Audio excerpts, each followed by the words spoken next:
Good afternoon. Welcome to RSBN Live. I'm Matthew Alvarez. It is Friday. It is April 24th. Thanks so much for watching throughout the week, including today's broadcast, whether live or on replay. At the White House and in Florida today, the Sunshine State, the president has a 2 p.m. policy meeting in the Oval Office, and then the president will then head to Donald J. Trump International Airport in West Palm Beach via Air Force One, where tonight he'll participate in the RNC Spring Retreat in Florida. Currently, all events are closed to the press. If they open up, we'll be here for it. Obviously, if there's any breaking news or developing news, we are also here for that. Speaking of news, in national news today, some Missouri residents are slightly shaken after a 4.0 earthquake hit the region yesterday. No reports on injuries there. This as a huge tornado hit Oklahoma yesterday, causing 10 injuries and significant structural damage in Garfield County in Oklahoma. And we're monitoring that wildfire we talked about yesterday in Brantley County, Georgia. At last check, more than 5,000 acres have been burned, as 87 homes have been burned, with hundreds more threatened. In international news today, the Israel-Lebanon ceasefire has been extended by 3 weeks. President Trump announced the extension following the ambassador-level talks at the White House.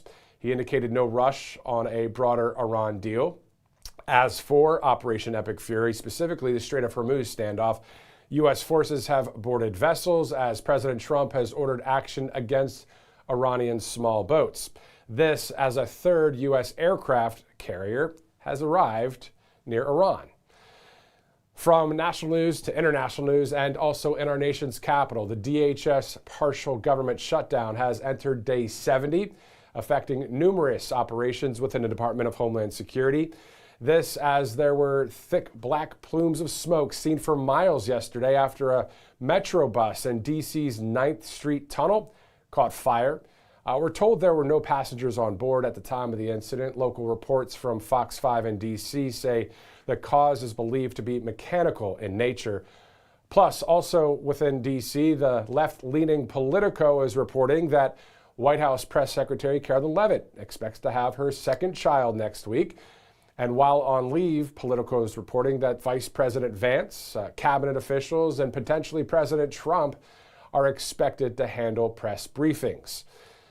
Meantime, here are a few notable dates coming up on the president's schedule. On Monday, the president and first lady will welcome King Charles III and Queen Camilla in D.C. as part of a 4-day state visit to the United States. Then on Tuesday, King Charles is expected to address a joint session of Congress. And then if you fast forward to May, on the 14th and 15th, President Trump and the First Lady will travel to China to visit with President Xi Jinping. All right, let's go now to 1600 Pennsylvania Avenue to highlight the deal to bring most favored nation pricing to American patients. 17 of the world's largest pharmaceutical companies, representing 80% of the branded drug market, have now agreed to sell their drugs to American patients at the lowest prices anywhere in the world. Today, I'm also announcing that the FDA has just approved a new drug from Regeneron called Otarmany, a gene therapy curing a rare disease that causes deafness. And here with us is 2-year-old Travis Smith. He was born deaf. My son went from having absolutely no personality and he couldn't connect with anybody, and now he loves music and he's able to understand me, and I can tell him how much I love him, and it just means so much to me. We are happy to be here because it marks an important step to lower drug prices. We have made the decision, the unprecedented corporate commitment, to provide this first-of-its-kind gene therapy for hearing loss free to all the children in the United States who can benefit from it.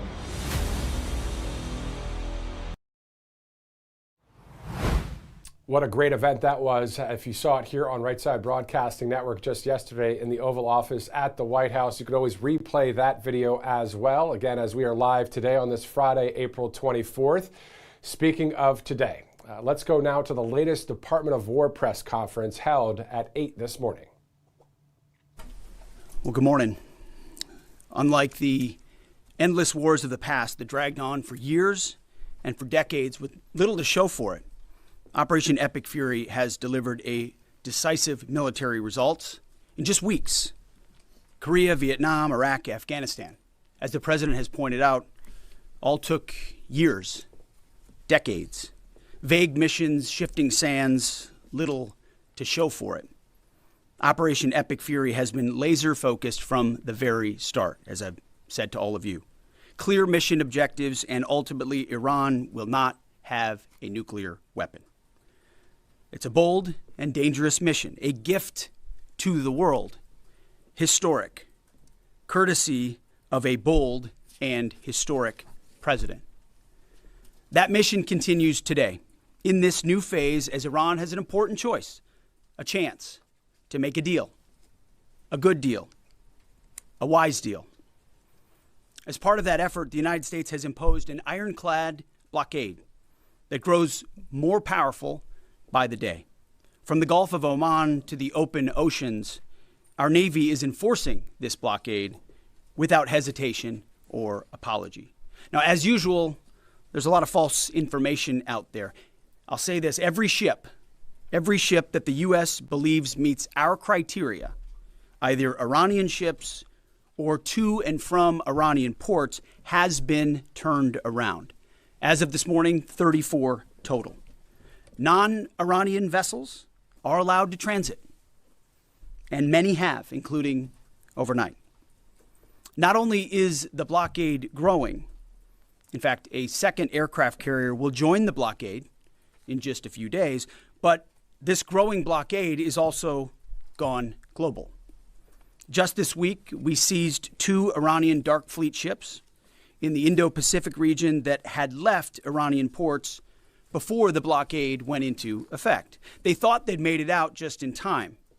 They did not. We seized their sanctioned ships, and we will seize more. Our blockade is growing and going global. America's military is unmatched, projecting power, denying passage to adversaries, and protecting our interest at the time and place of our choosing. No one sails from the Strait of Hormuz to anywhere in the world without the permission of the United States Navy. To the regime in Tehran, the blockade is tightening by the hour. We are in control, nothing in, nothing out. Iran's battered military, the IRGC specifically, has been reduced to a gang of pirates with a flag. They cloak their aggression in slogans, but the world now sees them for what they are, criminals on the high seas. They don't control anything.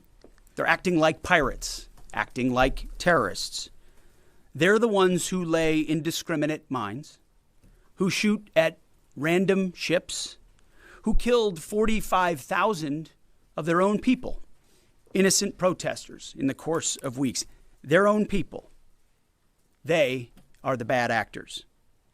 The vessels that the Iranians seized in recent days, a couple of them, they're not American ships. They're not Israeli ships. They're just random ships that drove where they drove their little speedboats up to and shot at those ships with AK-47s. Anyone with a speedboat, a gun, and the wrong intentions can do that. They know that we, the United States of America, control the flow of global shipping, and we know that they know. Their real navy is at the bottom of the Arabian Gulf. It's worth saying again, for 47 years, Iran has been at war with America, killing our citizens, our soldiers, and our allies, while previous administrations looked the other way. The real endless war is the war that Iran has waged on us for 47 years. President Trump is the only president with the guts and moral clarity to finally do something about it. I see it every day behind closed doors. President Trump's fortitude is unshakable, and his mission is crystal clear. President Trump said it again yesterday. We have all the time in the world, and we're not anxious for a deal. And I hear him say it every day in private as well. Iran knows that they still have an open window to choose wisely. As we said previously, choose wisely at the negotiating table. All they have to do is abandon a nuclear weapon in meaningful and verifiable ways, or instead they can watch their regime's fragile economic state collapse under the unrelenting pressure of American power. A blockade as long as it takes, whatever President Trump decides. Because the bottom line remains the bottom line. Iran will never get a nuclear bomb. The choice is theirs, but with this blockade, the clock is not on their side. Moreover, President Trump has authorized the United States Navy to destroy any Iranian fast boats that attempt to put mines in the water or disrupt passage through the Strait of Hormuz, to shoot and kill. Our commanders have clear rules of engagement. If Iran is putting mines in the water or otherwise threatening American commercial shipping or American forces, we will shoot to destroy. No hesitation, just like the drug boats in the Caribbean. It's also worth saying, this should not be America's fight alone. We barely use the Strait of Hormuz as a country. Our energy doesn't flow through there, and we have plenty of energy. Just look at the new global Congo line headed to Texas. A beautiful picture. Europe and Asia have benefited from our protection for decades, but the time for free riding is over. America and the free world deserve allies who are capable, who are loyal, and who understand that being an ally is not a one-way street. All right, so let's go back to the Department of War in just a second. Before we do, we're going to go to mypillow.com/RSBN. Of course, the warehouse moving sale, you can save up to 80% on the products there.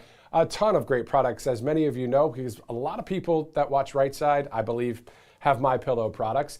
Go ahead and say it in the chat if you have any MyPillow products, maybe on Rumble or YouTube or wherever you're watching right now. But in the meantime, if you don't have any products, at least try a few, because there's so many great ones there. MyPillow.com, and use that RSBN promo code /RSBN to save up to 80% for the warehouse moving sale.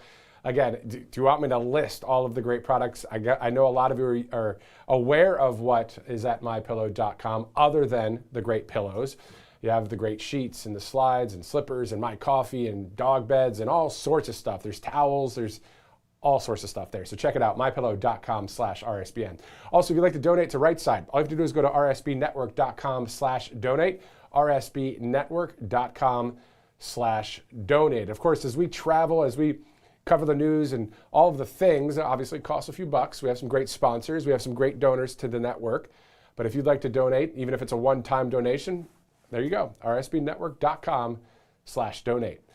All right, let's go back to the Pentagon, the Department of War, of course, that press conference today with the Secretary of War, Pete Hegseth, and the Joint Chiefs of Staff, Daniel Kane. We are not counting on Europe, but they need the Strait of Hormuz much more than we do, and might want to start doing less talking and having less fancy conferences in Europe and get in a boat. This is much more their fight than ours. On this core mission, America's will is unshakable, our capabilities unmatched. Our blockade is only growing and going global. And as the president said, we have all the time in the world. Iran has a historic chance to make a serious deal, and the ball is in their court. Either way, the War Department stands ready for what comes next, locked and loaded. May God continue to bless our warriors each and every day and on each and every mission. Mr. Chairman, over to you. Thank you, Mr. Secretary, and good morning, everyone. Thanks for being here. Today marks 55 days since the President of the United States ordered major combat operations against Iran. Today and this morning, the Joint Force remains postured and prepared to recommence major combat operations on the order of the President. On April 8th, the President announced a ceasefire, and last week, at the President's direction and on order of the Secretary, U.S. CENTCOM began enforcing a blockade against all commercial vessels going into and out of Iran and their ports. Simultaneously, the U.S. military, in support of the U.S. Department of Justice, was ordered to conduct maritime interdiction operations against sanctioned and dark fleet vessels globally. This operation also began on April 8th, and what I'd like to do this morning is update all of you on those actions and activities. First, as I mentioned, U.S. Central Command continues to maintain a strict blockade on all the ports. We're enforcing the blockade across the board against any ship of any nationality that is transiting to or from an Iranian port or territory. We're closely tracking vessels of interest headed towards Iran and those moving away from Iran that were outside the blockade area when this blockade was ordered. And as everyone saw this past weekend, we're prepared and postured to intercept them. As of this morning, 34 ships have met the U.S. blockade and made the wise choice to turn around. One ship did not, and that ship was the motor vessel Tuska. Over several hours this past Sunday, April 19th, the U.S. conducted maritime interdiction operations against the Tuska, whose crew attempted to breach the blockade line. The Tuska is a large container ship, about 965 feet long, or about the same size as a United States Navy aircraft carrier, and over 100 feet wide. The operation began about 4 a.m. Eastern Standard Time when the United States Navy destroyer approached her, and the crew and the vessel ignored warnings. And I've described how the destroyer force is operating in the area prior. Upon intercept and coming within visual range, American forces began to issue several clear and unambiguous warnings and inform the vessel and their crew that they were in a violation of the U.S. blockade and directed the ship to turn around. Over a 6-hour period, the vessel and her crew repeatedly ignored U.S. warnings. And then the U.S. Navy destroyer executed a series of pre-planned, carefully calibrated escalation options, including firing 5 warning shots. The vessel and her crew continued to ignore warnings. And after exhausting all other measures, CENTCOM authorized disabling fire against the Tuska. U.S. sailors warned the crew of the Tuska to abandon the engine room, and at approximately 9 a.m. Eastern Time, the destroyer disabled the Tuska's engine by firing 9 inert rounds from the destroyer's Mark 45 5-inch guns precisely into the engine room and engine space on board the Tuska. Not surprisingly, the vessel then reported issues with their engine, went dead in the water, and began to comply with U.S. directions and orders. At 4 p.m. Eastern Standard Time, CENTCOM ordered United States Marines to seize the ship. Via helicopters, U.S. Marines maneuvered quickly to the disabled ship, boarded her from fast ropes via helicopter infiltration methods, and took custody of the ship. The ship and her crew remain safe in U.S. custody today. Let me now turn to global operations in the Pacific, and I want to highlight that this is a major interagency effort between the United States military, the White House, the Department of Homeland Security, and the Department of Justice. On Monday, April 20th, U.S. Indo-PACOM forces, in support of a Department of Justice request, interdicted the motor tanker Tiffany, which was transporting sanctioned Iranian oil. The Tiffany is a very large crude tanker, VLCC for short, and is also about the size of a U.S. aircraft carrier and capable of transporting approximately 2 million barrels of oil. At approximately 11:30 p.m. Eastern Time, U.S. military forces and law enforcement forces also went to the ship via rotary wing platforms, fast-roped onto her deck, and secured her. After the ship was secured, a U.S. Navy control team embarked aboard the Tiffany, and assumed control of the ship at 4 a.m. Eastern Time on April 21st. A Navy control team is comprised of sailors led by a boarding officer that assumes control of a seized ship in order to secure the crew, the cargo, and the vessel. And disposition of that first vessel is still pending. The next interdiction occurred on Wednesday, this past Wednesday, 22 April, when Indo-PACOM conducted yet another interdiction, again at the request of the U.S. Department of Justice. This time, the stateless motor tanker Majestic X, also known as the Ponix, also in the Indian Ocean. This is again a VLCC, or very large crude tanker. At approximately 11 p.m. Eastern Standard Time, U.S. forces began the interdiction, again using rotary wing assets to get to the ship, got on board, and secured the bridge. Both ships, the Tefani, the Majestic X, and their crews remain in U.S. custody. And we will continue to conduct similar maritime interdiction actions and activities in the Pacific and Indian Oceans against Iranian ships and vessels of the Dark Fleet. The actions by our service members and our law enforcement partners demonstrate the incredible discipline and dedication and professionalism of our joint force and highlight the global reach of American combat power. The joint force remains on ensuring the Iranian regime cannot harm our interests or those of our allies and partners. And I'll highlight that Iran has repeatedly sought to offensively and proactively expand the conflict by aggression against its neighbors and its attacks on global shipping through the Strait. To date, Iran has attacked 5 merchant vessels, seized 2 of them that were attempting to transit the Strait. And these include ships that Iran itself had cleared to proceed. Now, as I always do, I want to honor members of the Joint Force. Today, I want to highlight and proudly describe the essential role of our intelligence enterprise and the role that they play in conducting our military operations.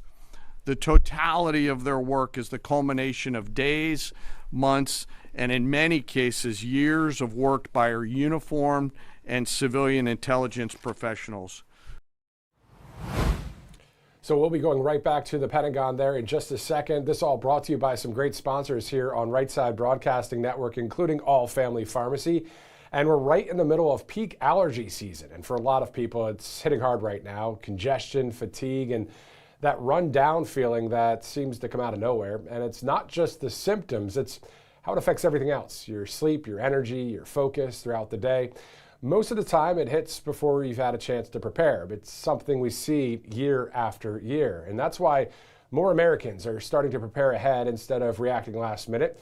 With All Family Pharmacy, you can get access to common allergy medications like nasal sprays and inhalers, along with other prescriptions people rely on this time of year. And the whole process around this is simple. All you have to do is you go online, you fill out a quick medical form, a licensed doctor reviews it, and if appropriate, your medication ships straight to your door. So no extra steps, no running around, just a simpler way to handle allergy season and have what you need on hand. So visit allfamilypharmacy.com/RSBN and use that RSBN 10 promo code at checkout to save that 10%.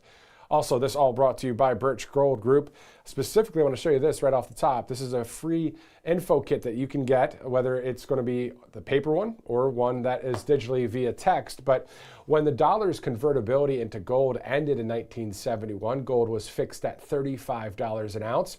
If you fast forward to today, the US dollar has lost over 85% of its purchasing power. And gold, on the other hand, has increased in value by more than 12,000%. That's why central banks and others out there are buying gold at record levels. And here at RSBN, we encourage you to consider diversifying your savings with physical gold from Birch Gold Group. But this all starts with education, as Birch Gold just announced their Learn and Earn Precious Metals event. It's a free online event that rewards you for learning the basics of investing in precious metals. So you could sign up to get free silver on your next purchase and get even larger incentives as you go. The more you learn, the more you can earn. But you must act now, as this special event only runs through April 30th. The dollar, of course, lost its anchor in 1971. You don't have to lose yours. Text the word Trump to the number you see on your screen there, 989898. And what you'll do is you'll be joining the Birch Gold's Learn and Earn Precious Metals event, again, which ends in about 6 days from now. Text Trump to 989898 today, and you'll get that free info kit as well. Some great sponsors here on Right Side. We have a lot to get to, of course, even after the press conference wraps up at the Department of War. I just want to give a quick shout out to the viewers that are watching live right now. Whether you're watching on our home on Rumble, whether you're watching on X or YouTube, whether you're watching on the app, whether you're watching on Facebook, wherever you're watching. Thank you guys so much for watching here on Right Side Broadcasting Network, here in conservative media. We like to tell it like it is here at the network and, of course, show you the full press conference as we are with the Pentagon. There's a lot of other social media videos, a lot of other news stories going on, and some more interviews coming up over the next couple hours. And on top of that, when we're live, anytime there's breaking news or developing news, we'll go right to it, especially when it comes to national breaking news. So thanks so much for watching, and thanks so much for all the different comments that we see on various social platforms. We're standing together as we continue to cover conservative viewpoints, of course, but also seeing what's happening out there in that 24/7 news cycle. Speaking of that, let's go back to the Pentagon. We have been able to do the work that we are ordered to do because America's intelligence force, including our core collectors and analysts, have spent decades searching for every loose thread. From the determination of a particular intelligence requirement to that piece of intelligence being collected in the field by a military or interagency case officer, to the rigorous analysis that goes into reporting on that finding, those team members spend their careers answering the incredibly important questions that we must attempt to answer before, during, and after operations. They live in the enemy's mind. Normally located behind the green door or behind the vault door in dark, windowless rooms across the world, 24 hours a day, 7 days a week, 365 days a year, are world-class intel members from DIA, our service intelligence components, NSA, NGA, CIA, NRO, and in the case of the operations that I've just described, the Office of Naval Intelligence, all work tirelessly to sift through the mountains of collected information using tools, tactics, techniques, and procedures that I'm not going to discuss today. The sun never sets on these world-class professionals, and their goal is every minute of every day to be on the account. And they know the enemy. They know their combat capability, their weapons, their industrial and economic systems, and they know their leaders' pattern of life, where they go, what they think, and what they do. Thanks to their work, we know Iran, and it is an incredible work that they do. Again, none of our operations that we've conducted during my time in this job could have been done without the service of these intelligence professionals. And the distance from those core collectors and those analysts to those Patriot crews who are defending U.S. forces forward or the fighter pilots is incredibly small. Every single day, as their mottos say, they are committed to excellence in the defense of the nation and to securing the future, and they're doing the work of the nation. Before I close, as I do every time, I want to highlight and remember our fallen. Today, I want to highlight the 63 victims of the terrorist bombing of the U.S. Embassy in Beirut, which occurred 43 years ago, just a few days ago, on April 18th, 1983. At that time, this was the deadliest attack on a U.S. diplomatic mission, and this was the first attack conducted by Iranian-backed forces on Americans. The suicide bomber detonated a vehicle-borne improvised explosive device out in front of the embassy, killing 63 innocent people, including 32 Lebanese, 14 visitors, and 17 Americans. And among those lost, members of the Joint Force to include 3 Army soldiers and 1 United States Marine. We remember their names: Sergeant First Class Richard Twine, Staff Sergeant Ben Maxwell, Staff Sergeant Mark Salazar, and United States Marine Corporal Vincent McMaw. Today we remember them. We carry on their memory and the memory of all our fallen, and remain grateful for their sacrifice and that of their families, who continue to show us what courage looks like.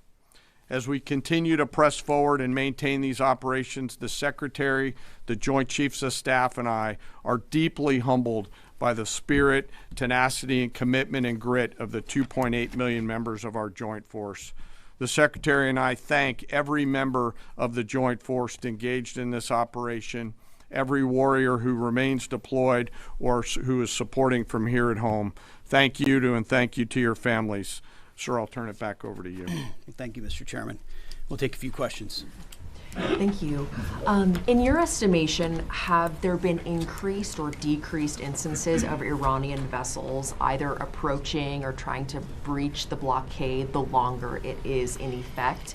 And another question about the mine threat. Has the mine threat been neutralized enough to facilitate freer flow in the straits? Well, to the second question, first of all, we are seeing vessels transiting. There are paths that are open.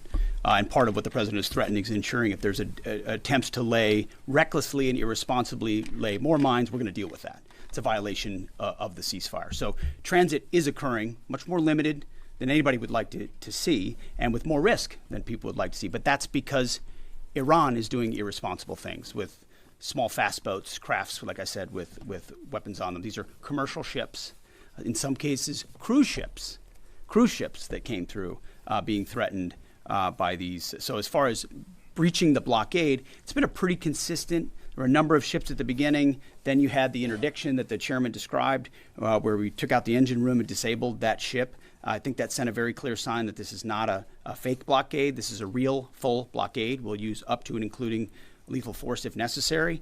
And that stopped, and other ships have taken note of that. So any ships that have attempted, there's been levels of escalation, but none that far, and they've turned around. Absolutely. Yes. Good morning, Mr. Secretary, Mr. Chairman. David Zier, Real America's Voice. To follow up on Alexandra's question, how big are these mine-laying boats? Can they be achieved from fast boats? And I wanted to follow up my last week question about as jet fuel stocks in Europe reportedly are only about 6 weeks left. They get most of their jet fuel from the Gulf. Have any European countries reached out to assist in cordoning off the strait and participating in escorts? I know there's a lot of talks. You saw I would call it a silly conference in Europe last week where they got together and talking about maybe doing something eventually when things are done. Those are not serious efforts yet. We would welcome that. We would welcome a serious European effort to do something about this strait and this passage, considering it's their energy capabilities that are most at stake. I think it's a wake-up call. It's a wake-up call for countries around the world. Either you have capabilities or you don't. Otherwise, you're at the behest of a country like Iran, and the only country that can do something about it is the United States military. Do you want to talk about the mines and the small crafts? They have a variety of smaller Boston whaler-sized boats. We have forces up there deterring and preventing them from continuing to do that, and we'll continue to do so pursuant to the orders of the Secretary and the President. But reckless mining like that is a violation of the ceasefire. Unwise to do that. And very unwise to do. Absolutely. Jerry. Thank you.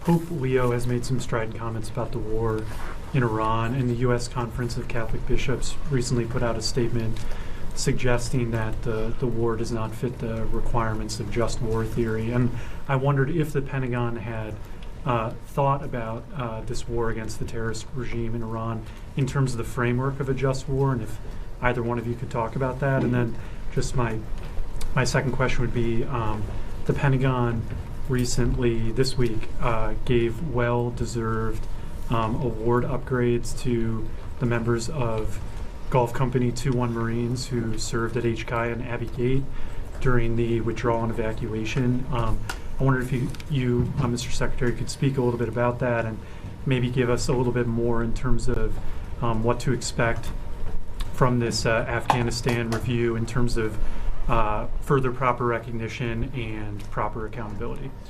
On the first question, Pope's going to do his thing. That's fine.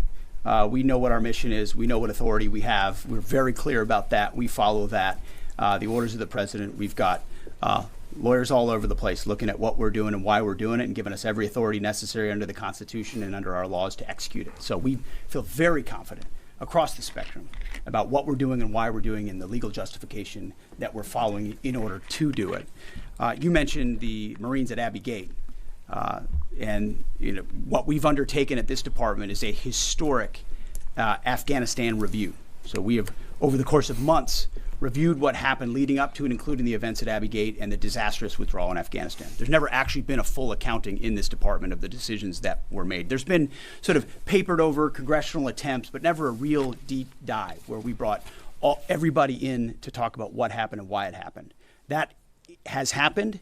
That review will come later this summer, and I think you'll find it to be probably the most comprehensive review this department has ever done about a single series of events. And it's because the cascading effect of what Joe Biden did in abandoning that mission the way that he did and that disastrous withdrawal had ripple effects for our military, for our country, and for the world. That's why reestablishing deterrence is one of the core pillars of what we've been doing at the War Department, is because the world looked at that disaster and made choices. Vladimir Putin made choices. Hamas made choices and saw that America wouldn't do anything about it. Houthis shot at ships. They made choices because Joe Biden and his administration were seen as feckless and weak. And that withdrawal was a part of what the world saw, people hanging to planes as we fled. That deserves a full accounting, which is exactly what we're doing. Sean Parnell, our chief spokesman, one of my senior advisors, has been leading that effort, getting to the bottom of it. And one of the revelations was that those Marines at Abbey Gate who showed courage, who were out there exposed, knew there was a threat, nebulous mission, the only gate that's open, did not receive the kind of proper recognition they should have for their heroism. So one of the early results of this Afghan review is to ensure they get the due recognition and award they deserve for the heroism and courage they showed at that gate. Despite the bad decisions of this building and that administration, those Marines acted heroically, and we're going to recognize them for that. Jerry, thank you. Yeah, right here. Thank you. Michael Casey with O'Keefe Media Group. Earlier this week, James O'Keefe published a story on Department of Army Nuclear Chief Andrew Hugg, who revealed top secret national security information to a stranger he met on a dating app. Will you defer Mr. Hugg for termination and prosecution? Yeah, he won't work here anymore. And given the revelations, it's an easy one. Will any changes be made to the current anti-espionage training for all Department of War employees now, given this? Well, we're always on the lookout for CI threats, any internal threats, anyone talking out of school about things they should not. We take leaking very seriously here, informally or formally, which is why some of the reporting done by some of the people in here is incredibly problematic. They're willing to publish things based on classified information that would potentially harm those in harm's way. And we think them doing so is incredibly irresponsible and unpatriotic. And it would encourage members of the press to think twice about the lives they're affecting when they publish things in their publications like the New York Times. Yes, right here. Was the Tuska carrying single-use equipment to China? Sir, so I'm sorry, the question's right here. Thank you. Ryan Morgan with the Epic Times. Earlier this week on that topic, there was a report, I believe, with the Washington Post that the Pentagon had briefed Congress that it could take up to 6 months to fully sweep the Strait of Hormuz for mines. I was wondering if you could comment a little bit more on the specifics of the timeline, the range of time that it could take, and then just a general idea of how many mines have been placed. We would not speculate on a timeline. I saw that report. It was based on, again, another leak from a closed-door session, which was supposed to be classified, and apparently, allegedly, that was something that was said about we feel confident in our ability in the correct period of time to clear any mines that we identify, and would encourage other countries to be a part of such an effort as well. But we're tracking that very closely. Mr. Chairman, do you want to add anything to that? No, sir. I think you covered it. Right here, new members of our press corps here. Jacob Wasserman with TMZ DC. We have two questions. I'm going to ask the first. My colleague will ask the second. You know, I've heard you talk a lot about bombing. We'll see. Sorry? We'll see. Okay. I've heard you talk a lot about bombing people and places. And when you give these orders to carry out this extreme level of violence, what's going through your mind and your body? Do you have like an adrenaline rush? Are you scared? Do you feel like you're on a power trip? Just walk us through and paint us a picture of what it feels like mentally and physically. It's a very TMZ question. My only thought process is to ensure that our warfighters have everything they need to be successful, defeat and destroy the enemy, and they come home. I want them to feel empowered, to have every authority they need within our rules and within our law to bring maximum violence to the enemy. Because war is violent, War requires doing difficult things, but I want our people to feel empowered, so it's our guys that come home and their guys that do not. Sure, I'll give you one chance. Charlie Cotton from Team ZDC. You changed the Department of Defense to the Department of War. Would you consider changing the name again to the Department of Peace, since that's what we're all after? Well, that's the pursuit. It's a great question, actually. You go from defense to war because you want to be proactive about peace through strength. And really, I gave a speech in front of generals about what the ethos of the War Department is all about, because I wanted to go through every echelon of this department. It means something. It's not just words. And when you fight a war the right way, the idea is on the other side you bring about peace. That is what we'd like to see the most. In fact, I once did a video about the one institution that should win the Nobel Peace Prize every single year is the United States military, because we are the guarantor of the safety and security, not just of our country, but of a lot of people in this world. Last question. Yes, sir. Thank you very much, Mr. Secretary. I do appreciate your time. Since February 28, 725 drones and missiles have hit the Kurdistan region as your loyal ally, killing 22 people and injuring 100 others. Even after the ceasefire, Mr. Secretary, 20 more attacks were carried out. My question is, does that ceasefire include Iraq and the Kurdistan region? And really, what is your clear policy toward proxies? Why I am asking this question, by President Masoud Barzani's statement, 5 times targeting his office, even targeting President of Kurdistan region residents in the Hague City. We watch it very closely, and that area and those folks, the Kurds, deal with a lot of what the IAMGs or the proxies are capable of doing, and a reminder of the reverberating effect of this Iranian regime. It's not just what it does to its own people, killing 45,000 of its own citizens just recently, but it's also the terror they've brought to the region. And so getting a good deal and making sure they can't wield a nuclear weapon over top of those proxies is why this mission is such an important one. Thank you very much. Appreciate it. Thank you. Okay, so that was from the Department of War this morning, 8 a.m. Eastern. Wanted to play that one in full. And before we get to a number of our news stories and interviews and really check on the 24/7 news cycle, I'd like to personally make a comment, because TMZ DC, really, TMZ, based in New York, based in LA, offices everywhere, now going there to DC. Very interesting. TMZ is the same group that laughed when Charlie Kirk was shot and killed. That's the same group. So anyway, that's just my opinion. Freedom of the press, though, they're allowed there. Holy smokes. What are they getting involved with politics for, in my opinion? I don't think it's really something that we need to be listening to questions like that. As the secretary so rightly put, that's a very TMZ question, asking about the mind and the heart and how you physically feel when certain things happen. It's just ridiculous. Anyway, let's get back to it here on Right Side Broadcasting Network. You've heard us talk about Cove Pier before. And if the water scares in Flint and East Palestine, Ohio weren't enough to get you to make the switch, well, this might. More than 176 million Americans are drinking tap water with PFAs in it. They're man-made chemicals used in food packaging, non-stick cookware, firefighting foam. Scientists call them forever chemicals because once they're in your body, they stay there and they don't break down. And they're linked to hormone disruption, immune damage, and increased cancer risk.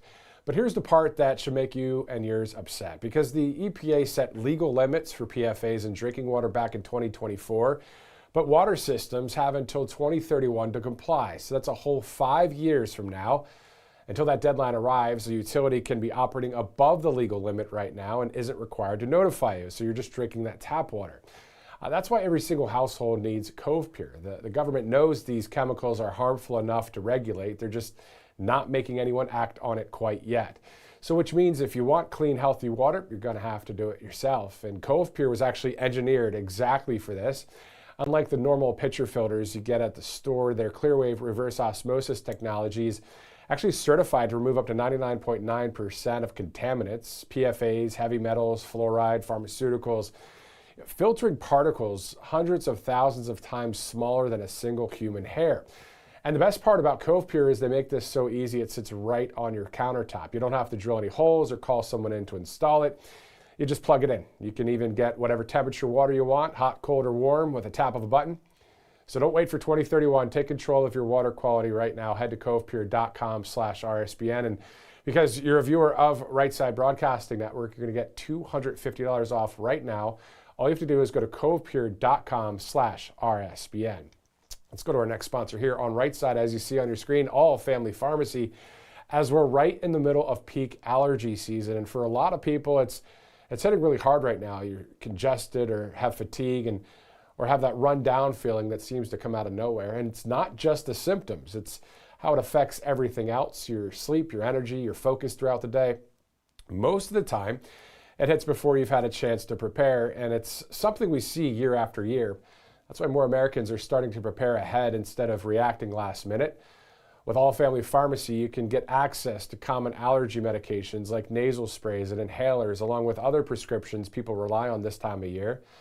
The process is simple. You go online, you fill out a quick medical form, a licensed doctor reviews it, and if appropriate, your medication ships straight to your door. No extra steps, no running around, just a simpler way to handle allergy season and have what you need on hand.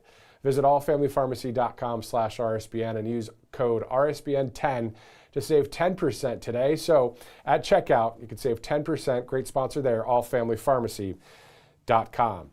All right, it is 12:46 Eastern Time. Good afternoon. Welcome once again to RSBN Live. I'm Matthew Alvarez. To those that have joined the broadcast since the top of the broadcast, which started at 12 Eastern, 9 out there on the West Coast. At the White House and in the Sunshine State, Florida today, the president has a 2 p.m. policy meeting in the Oval Office, and then we'll head to Donald J. Trump International Airport, newly minted name, of course, for PBIs, the call letters for the West Palm Beach Airport. Well, President Trump will be heading to Donald J. Trump International a little bit later today via Air Force One, of course, where tonight he'll participate in an RNC spring retreat. Currently, all events are closed to the press. Of course, if anything opens up, we'll be able to be live or at least upload it for you.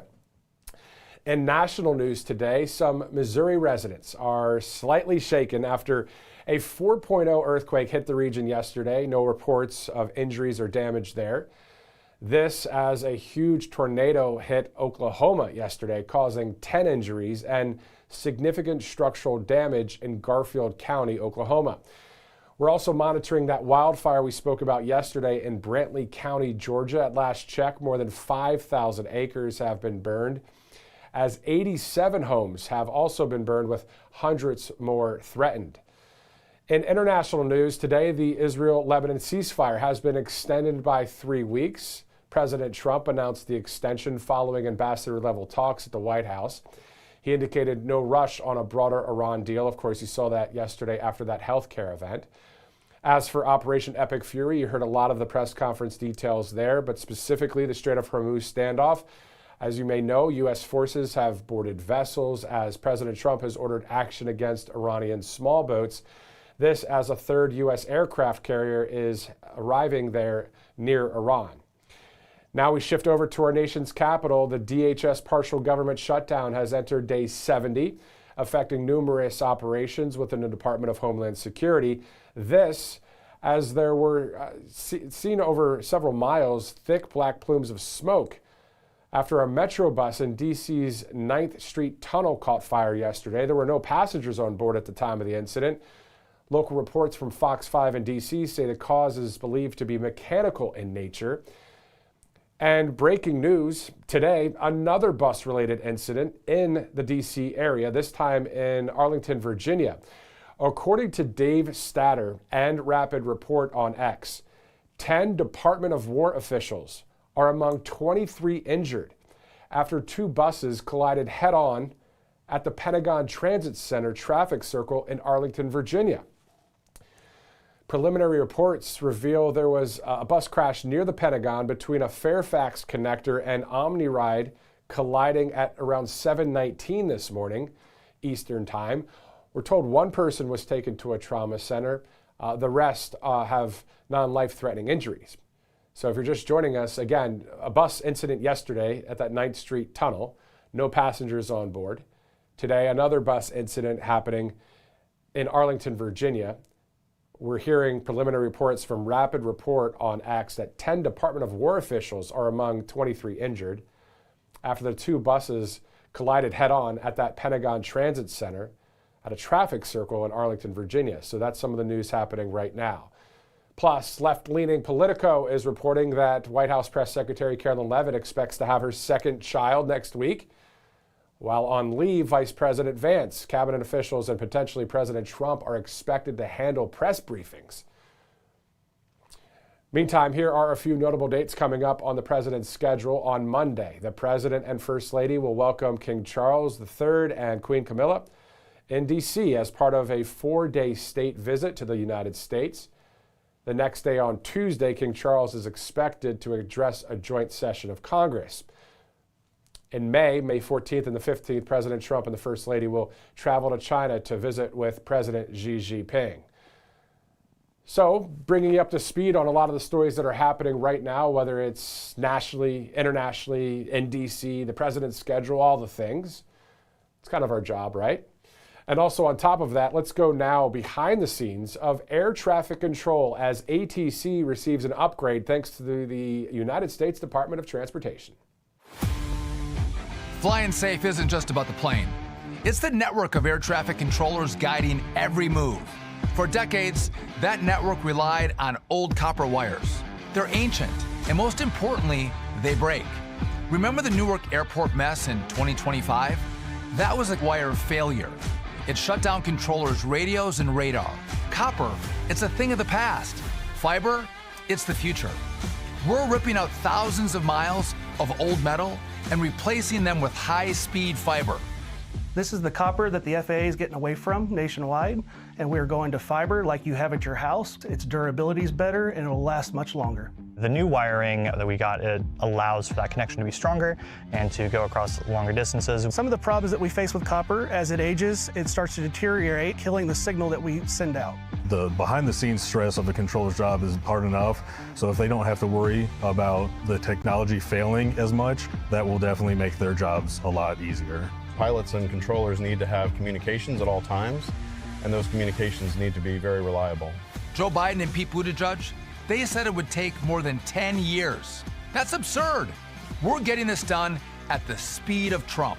With fiber powering the way, we'll have faster data, less outages, and a system that's fit for the 21st century. Which hopefully means a lot less of cancellations and delays and computer malfunctions, that kind of thing. Great to see the Secretary of Transportation, Sean Duffy, there. Meantime, President Trump is not only making Washington, D.C. safe again, but also beautiful again. Check out his recent announcement from the Oval Office. I thought I'd bring up a subject of interest. I do a lot of this as president and try and save money.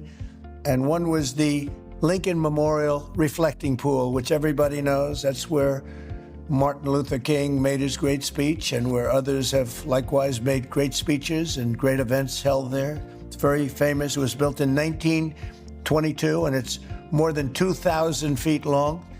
It's 167 feet wide. It's very big. That's like taller than any skyscraper, 2,000 feet. And here's a picture of it. You probably recognize it. Right now, it's got no water in it because it was in terrible shape. It was filthy dirty, and it leaked like a sieve for many years. So I actually went with Secret Service and a group of people, and I took a look at it. One of the people with me was Doug Burgum, our great Secretary of the Interior. This comes under his purview, and he said, yes, we've had a lot of problems with it. It's not working. It hasn't worked for many years, and it's always filthy dirty. And I said, well, we're going to solve the problem. And they had bids to fix it. They were going to take the stone out, which was granite, very expensive, very thick, and replace it with stone. And it was going to cost $300 million. And it was going to take maybe more than 3 years. And I said, no, there's a better way of doing it. I said, what we're going to do is I'm going to call all 3 of these people that have worked for me in the past doing swimming pools. That's all they can do is a swimming pool. And I said, give me a good price. we can do it for maybe $1.5 million to $2 million as opposed to $300 million. We scrubbed the surface of the existing granite that's been there since 1922. We then grouted all of the granite, fixed it up, took about 2 weeks, and now we have a nice clean surface on which we're putting a industrial grade swimming pool topping. And they said, "What color would you like, sir?" It's called American flag blue. I said, "That's the color I want. I want American flag blue." It'll last for 40 or 50 years. There'll be no leaks. There'll be no anything. It'll look gorgeous, beautiful. So it's a story in business. And here's the difference, because somebody said, "Well, sir, but wouldn't it be a better job?" I said, no. This is a much better job for much less money. It will look far more beautiful than it did in 1922 when they built it, much more beautiful. So we build it in much less time for much less money. But I don't mean much less, I mean numbers that nobody can even believe. So it's $1.5 million versus 300. It's 2 weeks versus more than 3 years. And that's just the way it is.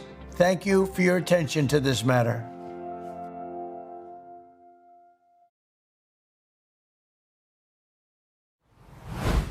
All right, so we saw the president there via that video, and also, of course, we heard him talk about the same thing yesterday during that live press event that happened after the healthcare affordability event.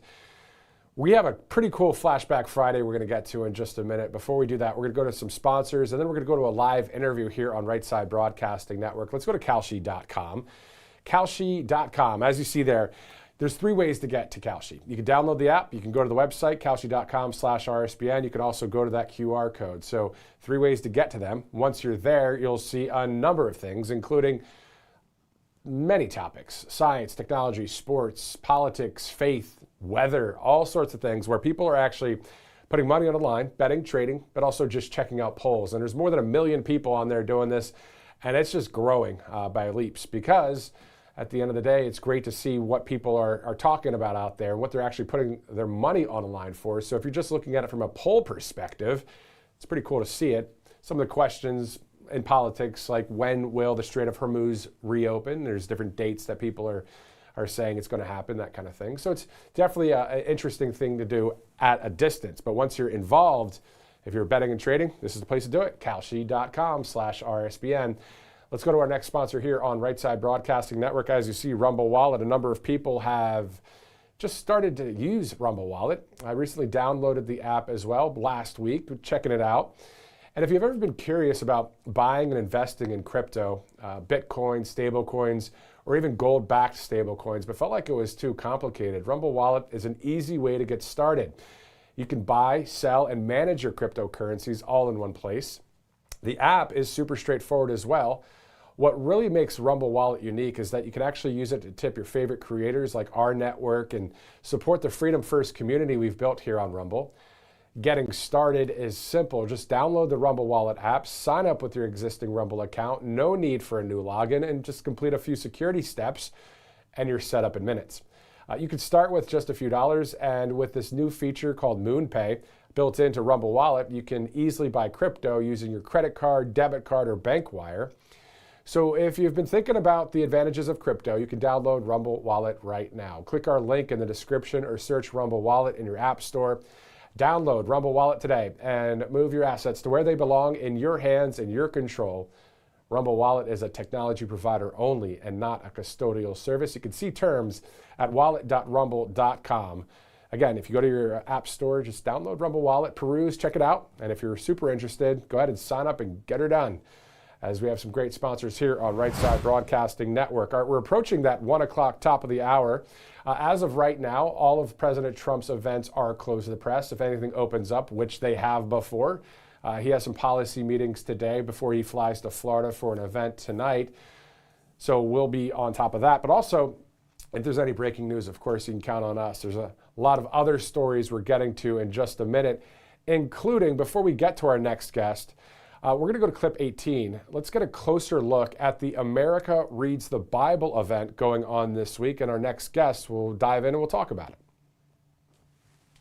On April 18 through 25, leaders and citizens from across the nation will gather in Washington, D.C. for America Reads the Bible, a public week-long reading of scripture from Genesis to Revelation taking place at the Museum of the Bible. You don't have to come all the way to Washington, D.C. to be a part of this amazing national gathering, though. We are excited to partner with Great American PureFlix for a free live stream of America Reads the Bible so that churches, families, schools, and small groups across America can gather in their communities to watch and participate together. Start planning now for who you might invite to watch the live stream of America Reads the Bible with you. Visit americareadsthebible.com and sign up now for the link to the live stream and tune in to Great American PureFlix from April 18 to 25. We'll see you there. And joining us now is the National Religious Broadcasters President, Troy Miller, to talk more about America Reads the Bible, this initiative, and also a number of other topics, of course, that Troy and I like to talk about on occasion. So thanks so much for joining us, Troy. Thanks for having me today. Definitely. All right, so we know that this is going on for one more day. How awesome is something like this, that the entire Bible is being read? I think it's 12 hours per day for, what, 6 days? Yeah, for 6 days, almost 7 days. I think it'll wrap up here tomorrow. I'm actually reading tomorrow, so I'm here in Washington, D.C. for that. And I think it's incredibly exciting. I think Bunny Pounds and her team and the team that put this together had a great vision from God that would read the entire scripture over our country and really around the world and around the globe. I think people participating from every continent here. So it's an incredible, I don't think anything like this has happened before in our history. No, it's great to see it. And we look back at our founding fathers. I mean, they were believers in the Bible as well. And we know that it is the most selling or the most popular book basically out there in the world. And you think about some of the countries out there that ban the Bible. They don't want the Bible. They don't know churches, that kind of thing. Why do you think that is? Well, look, a lot of countries, particularly communist countries, dictatorships, they're afraid of the Bible. You know, our founding fathers understood that our freedoms and the fundamental moral fiber of society comes from the Judeo-Christian scriptures, and that those inalienable rights, as it says in the Declaration, that were provided to us by our Creator. And look, there's a lot of countries around the world, and ours is somewhat heading in this direction. Certain people would like to see the government as the one that is the foundation where we get our direction, our moral compass, and all of our hope from. But we know that it's bigger than that, and that's why the Bible is so feared. Exactly. And then you think about the Lion of the tribe of Judah, right? We are more of a lion type of person when it comes to we the people, instead of the sheeple where you just follow a government, whatever the government says, right? I mean, and nothing against this particular government here in the States, but that at the end of the day is what communists and tyrants want, is for us to bow to them, right? Oh, no, exactly. Not only bow to them, but really worship them in the fullest sense, that they are our providers. They are the ones who issue our rights. They are the ones who decide our purpose and even our value. And yet we know that the scriptures tell us that we were made in the image of God. And it is God that has defined our values. He's defined the morality that we should live by, and that our purpose is defined in the scriptures themselves. And as you said, that creates a nation of lions. That creates a nation of people. Our founding fathers understood it was the constitutional republic that the people, the democracy part, was that the people were at the highest pinnacle of authority. Exactly. And that's why it starts out with that, we the people of the United States, right? Let's talk about the scriptures that you are going to be reading. Which book? And by the way, obviously you're in the New Testament because it's been almost the 6 days tomorrow of the final day of the reading. So you're reading on the final day. So are you in James or Revelation? Hebrews. So we're right before that, right before James. Actually, our team, I think, is Hebrews 4 all the way through James 1. I'm reading my favorite verses, some of my favorite chapters, Hebrews 8, 9, and 10. It'll be the chapters that I'll be reading tomorrow evening. And so just excited about this. Yeah, that's awesome. All right, so where can people watch? I mean, is this something that they specifically have to go to the America Reads the Bible? Is it .com, .org? Do you know where people can watch? Yeah, you can go to americareadsthebible.org. You can go to nrb.org. We have links there for you to get to this and where to find it online. So there's just a number of places, but just go into your search engine and say America Reads the Bible. It's going to bring you to the outlet, and you'll see all the places where it's being streamed live. Awesome. We look forward to that. The National Religious Broadcasters President, Troy Miller, thanks again for joining us. I just want to throw you a curveball. Any stories that you've been seeing out there in that 24/7 news cycle that you'd like to chime in on? You could pick anyone, or I can help you out if you'd like. Oh, well, look, there's a number of them here. I'm a Navy veteran. I actually spent time in the Persian Gulf, so look, we've been tracking what's going on over there a lot. We have a lot of our ministries. We have ministries working in Iran. We know the Christian persecution that's going on there. So we're really hoping that and behind the president to see this through. It's going to bring peace to the Middle East and peace to the people in Iran. All right. Thank you, sir, for your insight on that and your coverage. National Religious Broadcasters President Troy Miller, thanks again for joining us. And we look forward to hearing Hebrews chapters 8, 9, and 10, you said, right? Correct. All right. Definitely awesome for the America Reads the Bible initiative. Troy, thanks so much for what you do for the country. Definitely, Troy. Thank you. Awesome to have Troy Miller join us once again here on Right Side Broadcasting Network. Always good to interview various folks throughout the country. Let's go to a few of our sponsors before we move on with our live broadcast. You see Birch Gold Group right there. When the dollar's convertibility into gold ended in 1971, gold was fixed at $35 an ounce. Fast forward to today, and the U.S. dollar has lost over 85% of its purchasing power. Gold, on the other hand, has increased in value by more than 12,000%, and that's why central banks and many others out there are buying gold at record levels. At RSBN, we encourage you to consider diversifying your savings with physical gold from Birch Gold Group, but it all starts with education. Birch Gold just announced their Learn and Earn Precious Metals event. This free online event rewards you for learning the basics of investing in precious metals. Sign up to get free silver on your next purchase and get even larger incentives as you go. The more you learn, the more you can earn. But you must act now, as this special event only runs through April 30th. So the dollar lost its anchor in 1971. You don't have to lose yours. Text the word Trump to the number you see there on your screen, 989898, to join Birch Gold's Learn and Earn Precious Metals event by April 30th. Again, text Trump to 989898 today. Also, this live stream broadcast brought to you by this great sponsor right here, as you see, covepure.com/RSBN. And if you've heard us talk about Cove Pure before, and if those water scares in Flint, Michigan and East Palestine, Ohio weren't enough to get you to make the switch, this might, because more than 176 million Americans are drinking tap water with these PFAs in it. They're man-made chemicals used in food, packaging, nonstick cookware, firefighting foam.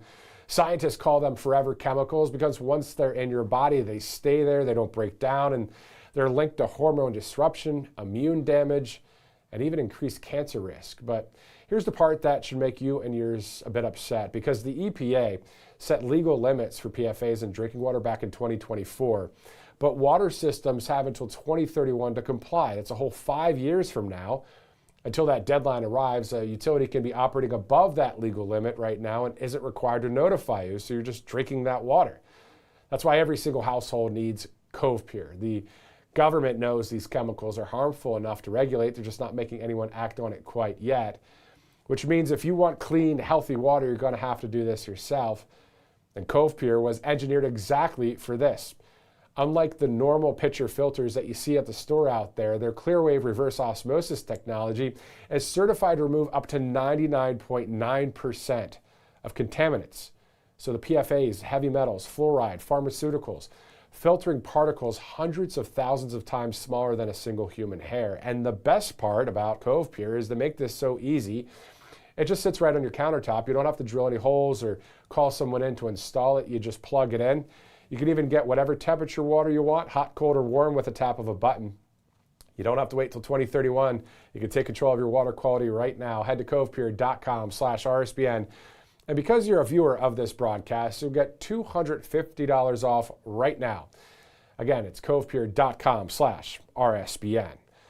All right, just great to join us earlier was Troy Miller with the National Religious Broadcasters. But let's do this. Let's just shift gears dramatically quickly. Let's go back to 2016 for a Flashback Friday. We have a number of stories to get to, a number of interviews to get to as well. But July 19th of 2016, the Republican National Convention in Cleveland, Ohio, when Republican Donald Trump was officially nominated for president. Let's go to Flashback Friday. Let's go to clip 16 as we continue our live broadcast right here on RSBN Live. 95 delegates with the following bound delegates. 89 Trump, 6 Kasich. Madam Secretary, New York, the Empire State, proud to be the home of Donald J. Trump, and proud that we were the first state to cast a majority of our primary votes for Donald Trump. Proud that he won 61 of our 62 counties and more than 60% of the vote. And we are proud that we have as one of our delegates, Donald J. Trump, Jr. Well, thank you very much, Ed. Thank you to my family, Eric, Ivanka, Vanessa, Laura, Tiffany, everyone here, all of our supporters in the great state of New York, even in the places that aren't so conservative. We've had such incredible support, you won't believe it. We're going to put New York into play this time around. I have the incredible honor of not only being a part of the ride that's been this election process, and to watch as a small fly on the wall what my father has done in creating this movement, because it's not a campaign anymore, it's a movement. Speaking to real Americans, giving them a voice again. And it is my honor to be able to throw Donald Trump over the top in the delegate count tonight with 89 delegates and another 6 for John Kasich. Congratulations, Dad, we love you!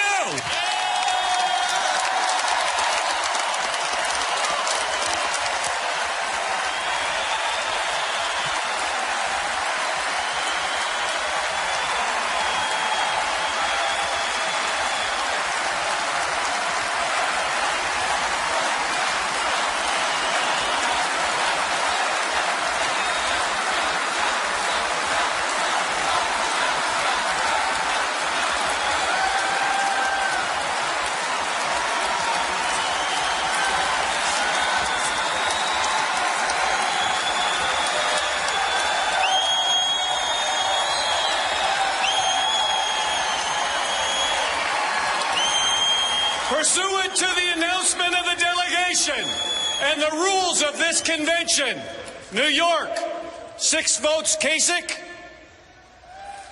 89 votes Donald J. Trump.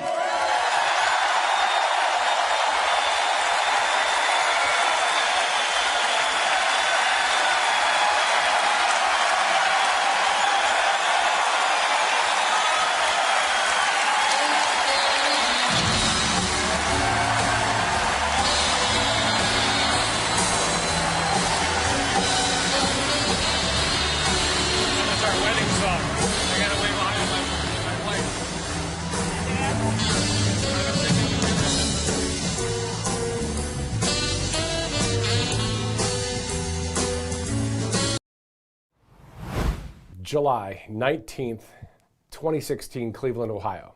Donald J. Trump officially nominated as the Republican nominee for president on this Flashback Friday. One thing I want to point out from that video, did you notice at the end, the CNN reporter at the time, I think it was Donna Bash, walks up to Donald Trump Jr.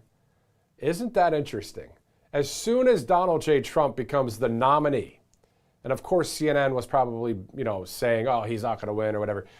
But as soon as he becomes officially the nominee, CNN is already right there to start their hate propaganda campaign against Donald J. Trump back in 2016. Did you notice?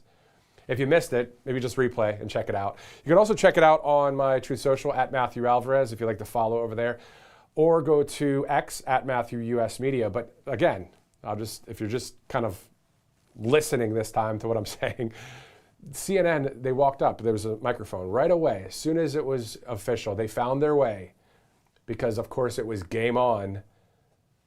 But then we know that President Trump has called them a few names. Fake news CNN. But anyway, and then all the chants at all the rallies, CNN sucks by all the people. It was, it's Flashback Friday, man. It's 10 years ago that happened. All right, let's do this. Let's go to a newly posted video from the Department of Justice. So a newly announced Scam Center strike force is fully operational. Let's check out this clip. The criminal division's work with the Scam Center, Strike Force, and Homeland Security Task Force brings together multiple components, as I mentioned. The State Department, the Department of Homeland Security, Treasury, and we're all following President Trump's leadership to take down these scam centers and stop them from robbing Americans. Cyber-enabled and cryptocurrency investment fraud, known as pig butchering by the criminals, is among the fastest growing and the most financially devastating form of cybercrime that is targeting Americans today. As a result, President Trump has issued an executive order combating cybercrime, fraud, and predatory schemes against American citizens, establishing a clear whole-of-government strategy to confront cyber-enabled crime and transnational scam operations, bringing together law enforcement, intelligence, diplomatic, and financial tools. The newly formed DOJ Scam Center Strike Force combines the power, reach, and resources of the U.S. Attorney's Office with the Department of Justice Criminal Division, the FBI, and the U.S. Secret Service to crack down and disrupt these schemes. The strike force is investigating the worst scam compounds, or call centers, as we call them, located in Southeast Asia. Now, the workers, though, who responded to these jobs, they end up posing as banks, as police officers, as prosecutors. They sound like Americans, directing Americans to fork over their money or be prosecuted. They have backgrounds and backdrops where they actually look like they are from an official agency. Folks, this isn't abstract. It is hitting your neighbors, your friends, and your parents' retirement accounts. Some of these victims are so distraught that they end up taking their own lives. This is economic homicide. We have seized the sites, and we are coming for the rest. These criminals thought they were untouchable because they were overseas. Today, we are proving them wrong, and we are just getting started. President Trump has launched a new theater of war against Chinese transnational organized crime. All right, so from the Department of Justice, let's go to the U.S. Coast Guard, because in the Southeast United States, they have conducted 6 rescues in just a week. Here are some of the highlights from our great military.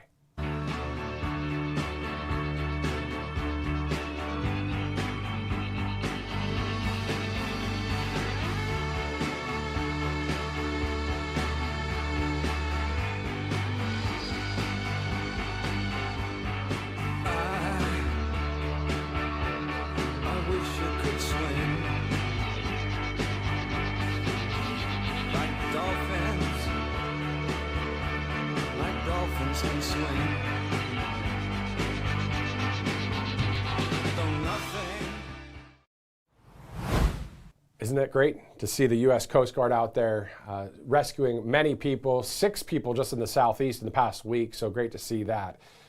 And it makes me think about the Department of Homeland Security and how it is still a partial government shutdown, and the U.S. Coast Guard is one of the branches being affected by the lack of funding, as we're seeing slowly, finally, a hopeful reopening of the government, specifically when it comes to DHS. So we'll see when that happens. Of course, we'll report on that as well. We're going to get into just a kind of a a news kind of update here in just a little bit. National news, international, of course, in D.C., and also a number of other things going on out there in just a minute. But let's go to Dr. Oz first. He says it's time for a nationwide audit of Medicaid. Here's that video in clip 6.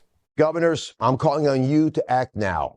Fraudsters and other bad actors are draining Medicaid funds, costing taxpayers billions every year. Worse, it's taking resources away from the people who need them the most, our seniors, our children, and Americans with disabilities.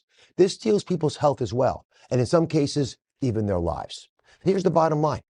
It's time to make sure that providers of high-risk services are valid and meet all the requirements to deliver care to Medicaid beneficiaries.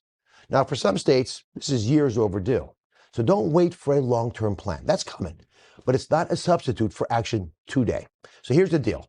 Within 10 business days, the American people need to know, will you move forward with making sure that providers are revalidated and can be trusted with the care of our most vulnerable citizens? And in 30 days, they need to know what's your timeline and what's your scope. Since Medicaid is administered by the states, you know where the risks are highest, where the providers operating with weaker oversight. For example, those without national provider identifiers. These are the gaps that criminals, including foreign nationals, exploit.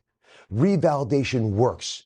It forces accountability. It removes bad actors, and it sends a clear message. The Medicaid system is not an unguarded piggy bank. States have the authority to define high-risk providers, and CMS expects you to provide those most vulnerable to abuse. And my team is ready to help in any way possible. We'll provide technical support every step of the way. This is a shared responsibility. State and federal partners working together to protect Medicaid and the Americans it serves.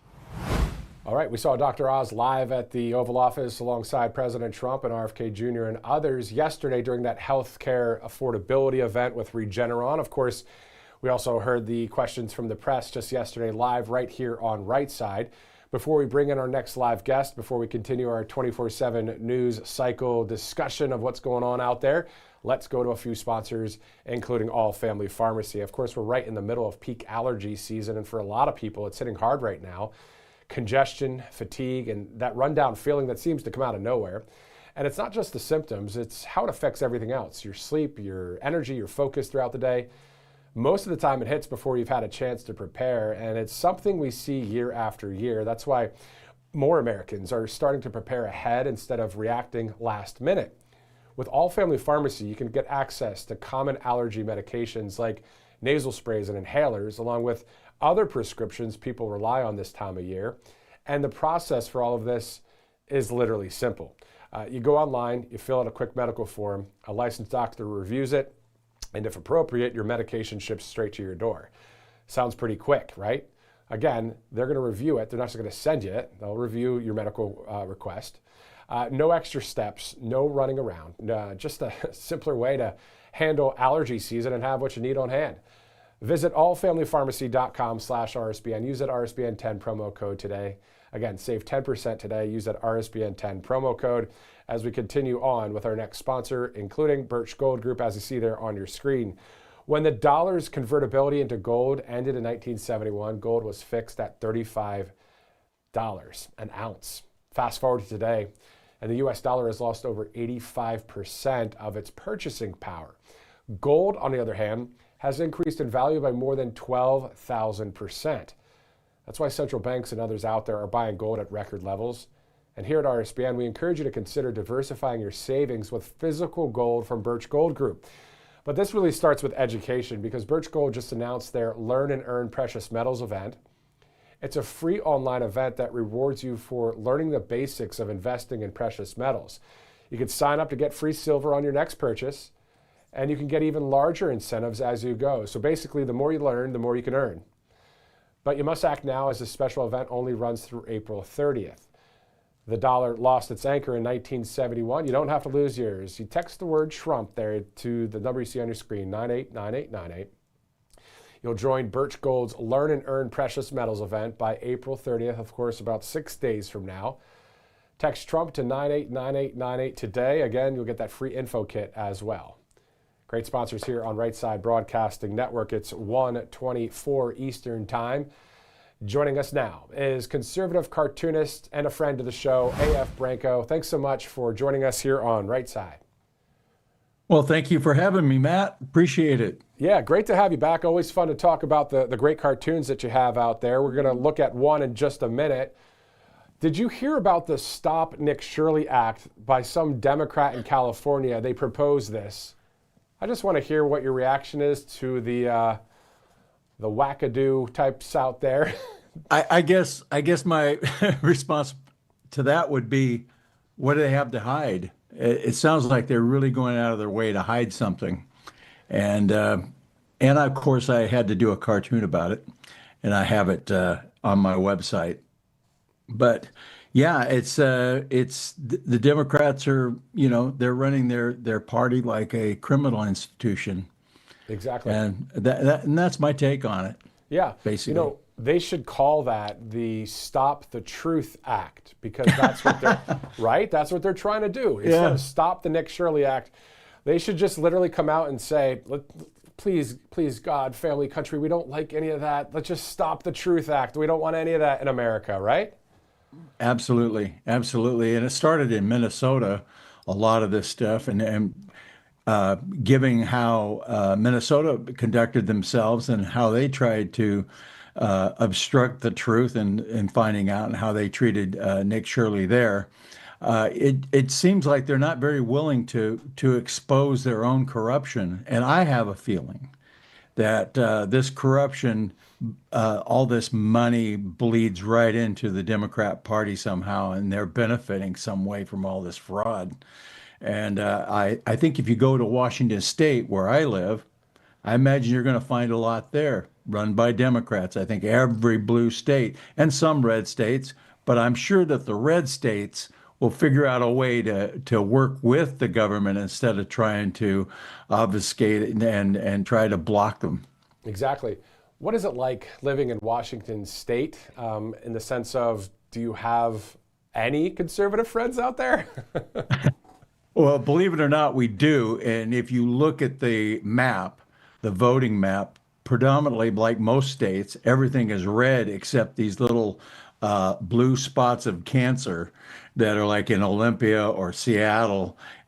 So pretty much the west side of Washington State is Democrat, but there are a lot of conservatives here also. So, if I, once in a while, I'll crawl under the barbed wire and go to another state. My mom lives in Montana, and I have friends in Tennessee, and, thank goodness for technology, because I communicate a lot with them, quite a bit. Yeah, no, it's great. It's awesome to have FaceTime and be able to talk to somebody across the country or across the world if need be. But the point is, you look at Eastern Washington, you look at Oregon, Eastern Oregon, they just want to be part of Idaho. I mean, is that movement still going on, or is that just a pipe dream, you think? I keep hearing about it. I don't know how much of a movement it is and how effective that's going to be to get it changed or anything like that. But the people just don't majority of the people just don't go along with this. A lot of the policies that our governor's putting forward are actually unconstitutional according to the state even. But I think it all stems back to mail-in voting. The last time we had a chance at having a Republican governor was Dino Rossi, I believe. And they started the mail-in voting. And it seemed like, and initially he won. He won, so he was like 500 votes ahead or so. I can't remember the exact number. So they did a recount.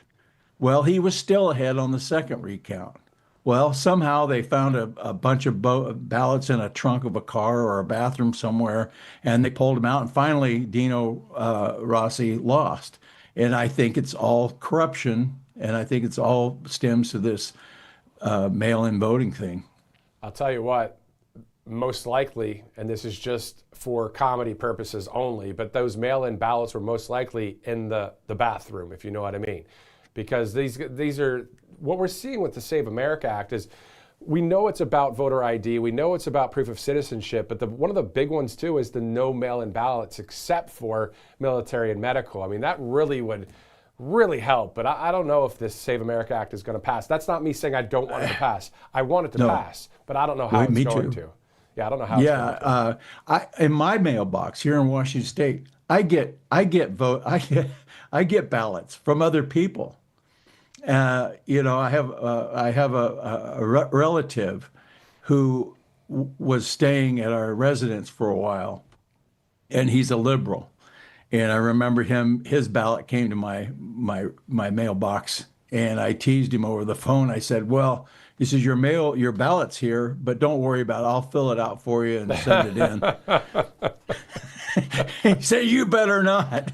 But anyway, I get ballots. So I think I'm not an isolated case. I think this is happening all across the state. I think people, they just blanket the land with ballots. So you know that a good chunk of them, especially in a communist state like Washington, there's going to be some fraud there. I'm not sure if you saw it on X, but that one map of the United States, and it shows all the little dots growing since 2020, showing all of the illegal immigrants coming into the country. I mean, there's millions and millions and millions of them, as ICE is doing what they can do, as Border Patrol is doing what they can do, the military as well. But yeah, I mean, that's exactly what the Democrats want to have, is just destroying this country. I believe they hate the Constitution. And I'm talking about the extreme ones here. I'm not saying every Democrat out there and every citizen I'm not saying that. But at the core of what this is a hate for what we love. Mm-hmm. It's power, it's complete power, absolute power. And they know that they're on the 20 side of every 80-20 issue. The United States population as a whole does not like their policies. So what they have to do is they have to import voters. And they figured this out a long time ago. If they want to implement their agenda, they're going to have to import voters, because the majority of Americans just aren't buying it. They are not buying it. You're right. That's where we're at. I want to give a quick shout out to those of you watching in Washington State, maybe near where AF Branco is. Thank you for being a viewer here, but also just, hey, we're with you. You know, we are all about we the people, and especially those in Oregon as well, and Idaho, and that whole region of the earth, Montana, the Dakotas. Anyway. Tear down that wall. Exactly. Let's take a look at one of your most recent cartoons. Let's go all the way to Virginia for this one, about the good old governor of Virginia, Abigail Spanberger. It seems that a good amount of career politicians do what she did. Kind of like, hey, I'm this way, and then they bait and switch your you know what and go the other way, don't they? Absolutely, and that's exactly what she did. She claimed she wasn't going to go after guns or the Second Amendment. She claimed she wasn't going to do a lot of the leftist things that she's doing, the rigging the election, basically, redistricting. Now she's going after guns. I do a cartoon for a couple of cartoons a month for Guns and Ammo magazine, and they were all over this as far as me doing a cartoon for them, and I just came out with this cartoon with Spanberger. But that's what Democrats have done for years. They run to the center, and then Republicans very seldom run to the center. They stay conservative basically when they're running for election. But Democrats, you'll notice, they run to the center or a little bit conservative while they're running, and as soon as they get in there, boom, they jack right over to the left. Yep. Yeah, and that's what she did. That's a sleazy move. You know, that's a bait and switch. It's dishonest. It's against our country. And then what I can't stand is when some of them talk about the Constitution and we the people, and they start throwing those terms around. I'm like, you guys are full of it, and you know it. Yeah, they only use the Constitution or the Bible when it advances their narrative. Other than that, remember when they booed God at one of their conventions? Yeah. That was people were outraged at that. But they'll bring up the Bible, especially like when Trump is featured healing somebody on a bench with a robe on. Right away, they went to, oh, he can't do that. Although they probably on their own walls have pictures of Obama as the Messiah. So they're just hypocritical. They do whatever they can do to attack Trump and the conservatives. And of course, you probably heard about the Southern Poverty Law Center, what they've been caught doing, advancing racism, taking donor money and funding KKK and some of these white wing outfits. That's what they do. They're not legitimately. They're not above board on almost anything they do. It's all about any way they can get power. Well, Jesus said, you know them by their fruit. So you see what their actions are, even if and those actions, of course, speak louder than their words. And then on top of that, to your point about the Bible, they take the Bible scripture and they rip it out, some scripture out of context. And then they say that this is what the Bible says about it, though. It's like, come on, guys. Yeah. Jesus as a communist is what they're trying to portray Jesus as. And there's a lot of scripture that are absolutely the opposite of that narrative. Exactly. Where can people find all of your great work? It's always fun to see your cartoons that you have out there. Well, they can find me, all my cartoons I post at comicallyincorrect.com. They can get me at True Social, AF Branco, or at AF Branco. Also X on X at AF Branco. So I'm always there. Awesome. So outside of some of these new cartoons, do you have a few that are in the docket that are getting ready to come out, or is it kind of like, what's the process for you? Or can you shine some light on what you may be coming out with soon? Well, I have something coming out probably Sunday on Elon Omar, and then Monday I have something coming out on the Southern Poverty Law Center and that facade. So that's where I'm at. Everything I do is like on top of the news, but as I'm working on it in the day, it isn't posted until the next day. So usually it's yesterday's news when you see it, or kind of bleeds together. And a lot of times issues will run a couple of days. So the cartoon stays relevant. A lot of times cartoons don't have a very long shelf life, although I see a lot of my cartoons being reposted because some of these issues aren't going away and they've been around since I started this. I mean, that's a great point. They say in the news business that story has legs, meaning it keeps on walking, keeps on going. What is it like to see your work out there when you see people just posting your cartoons? And then also the second question, do you just see the image in your mind and how do you do it? I mean, you can't give out all the secret sauce, but I mean, come on. Yeah, when I started this, I didn't start this for money. I was really frustrated with what was going on, and Rush Limbaugh and Glenn Beck had said that everybody can do something to advance the cause or get the message out there, and that's why I started doing it. I started posting it early on when Facebook started, and Twitter. That I started posting them there, and I gained a somewhat of a following, and that just kept growing. So I'm okay. What was the second question? That was just basically when you're actually in that creative space. I mean, do you just kind of see the image of the cartoon in your mind? Like, how do you just do what you do? I don't know how to do that. I have no idea. Well, I'm better at illustrating my thoughts than to speak my thoughts. That's what. So I get these images in my head. I try to find some humor around it. What would be funny? And a lot of times things are just popping in my head when I'm reading an issue or listening to the news. I don't know how I do it. It just happens. Yeah, no, and it's it isn't always perfect, but I try. No, definitely. It's definitely a gift. And I think that's what's cool about mankind. I mean, everybody that's watching this broadcast right now, there is a gift that only you can provide to the world. I really believe it. I really believe it. And sometimes that's just sitting in a break room at your work, and somebody says something, Don't be quiet. You know, you don't have to be rude, you know, just bring up questions. A lot of times you can advance your thoughts by just asking questions and not do it rudely.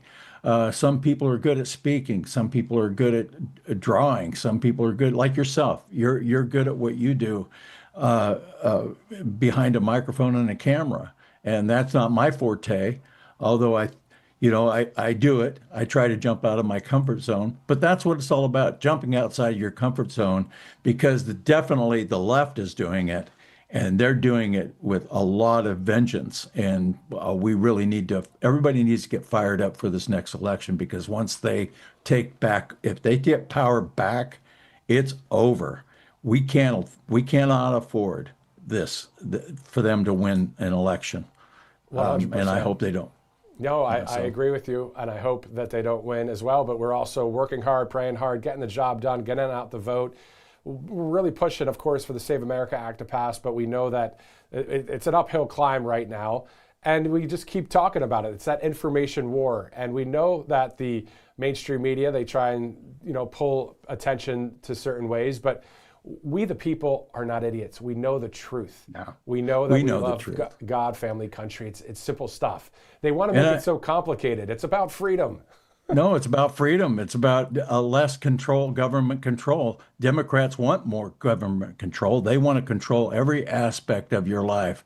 And sometimes I get more frustrated at the GOP for not seeming to understand a lot of that and playing this gentleman's game. Thune, I mean, if we had somebody with the cojones of, say, Pelosi, a lot of things would be getting done on our side. But it seems, I'm saying that that Pelosi, although she was on the left, she got things done.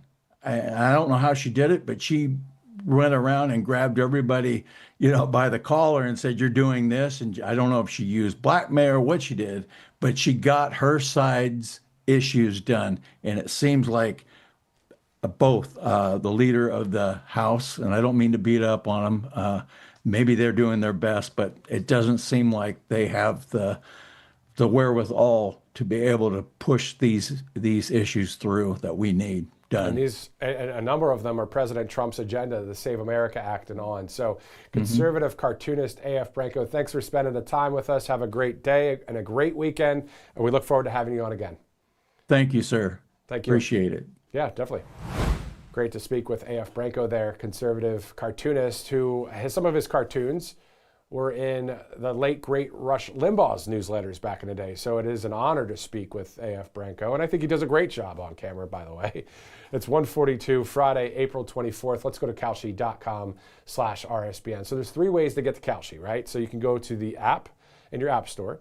You can go to the QR code, or you can just type in Kalshi.com/RSBN. There's a ton of topics on Kalshi.com where people are betting, trading, or just checking out various polls. You can do the same if you'd like. Kalshi.com/RSBN. Let's go to Rumble Wallet as well. A number of people have downloaded and started using Rumble Wallet. And if you've ever been curious about buying and investing in crypto or Bitcoin or gold-backed stable coins, but felt like it was just too complicated, Rumble Wallet is an easy way to get started. You can buy, sell, and manage your cryptocurrencies all in one place. And the app is simply super straightforward. What really makes Rumble Wallet unique is that you can use it to tip your favorite creators like our network and support the Freedom First community we've built here on Rumble.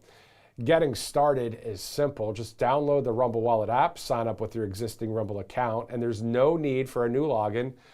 Complete a few security steps and you're set up in minutes. You can start with just a few dollars, and with MoonPay built right into Rumble Wallet, you can easily buy crypto using your credit card, debit card, or bank wire. So if you've been thinking about the advantages of crypto, you can download Rumble Wallet right now. You can click our link in the description or search Rumble Wallet in your app store.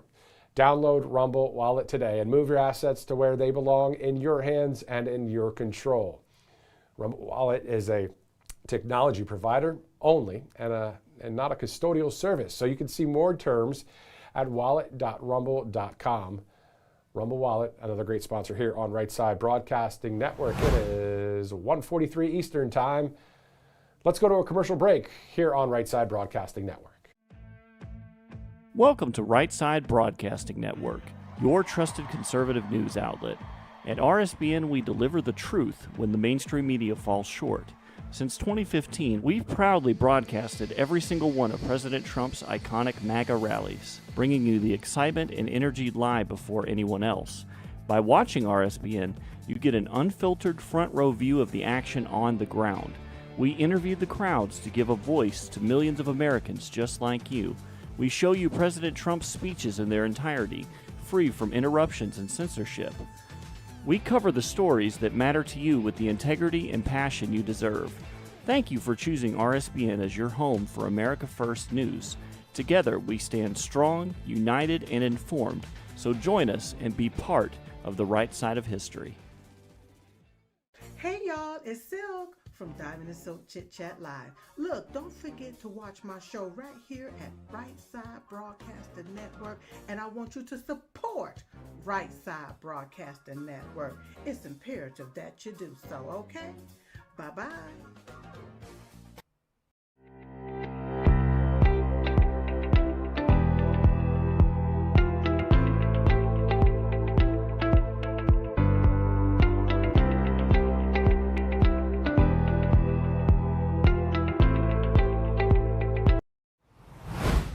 Welcome back to RSBN Live. I'm Matthew Alvarez. Thanks so much for live streaming into the network. Let's go to President Trump from the 24/7 news cycle just yesterday as he delivered remarks from the Oval Office.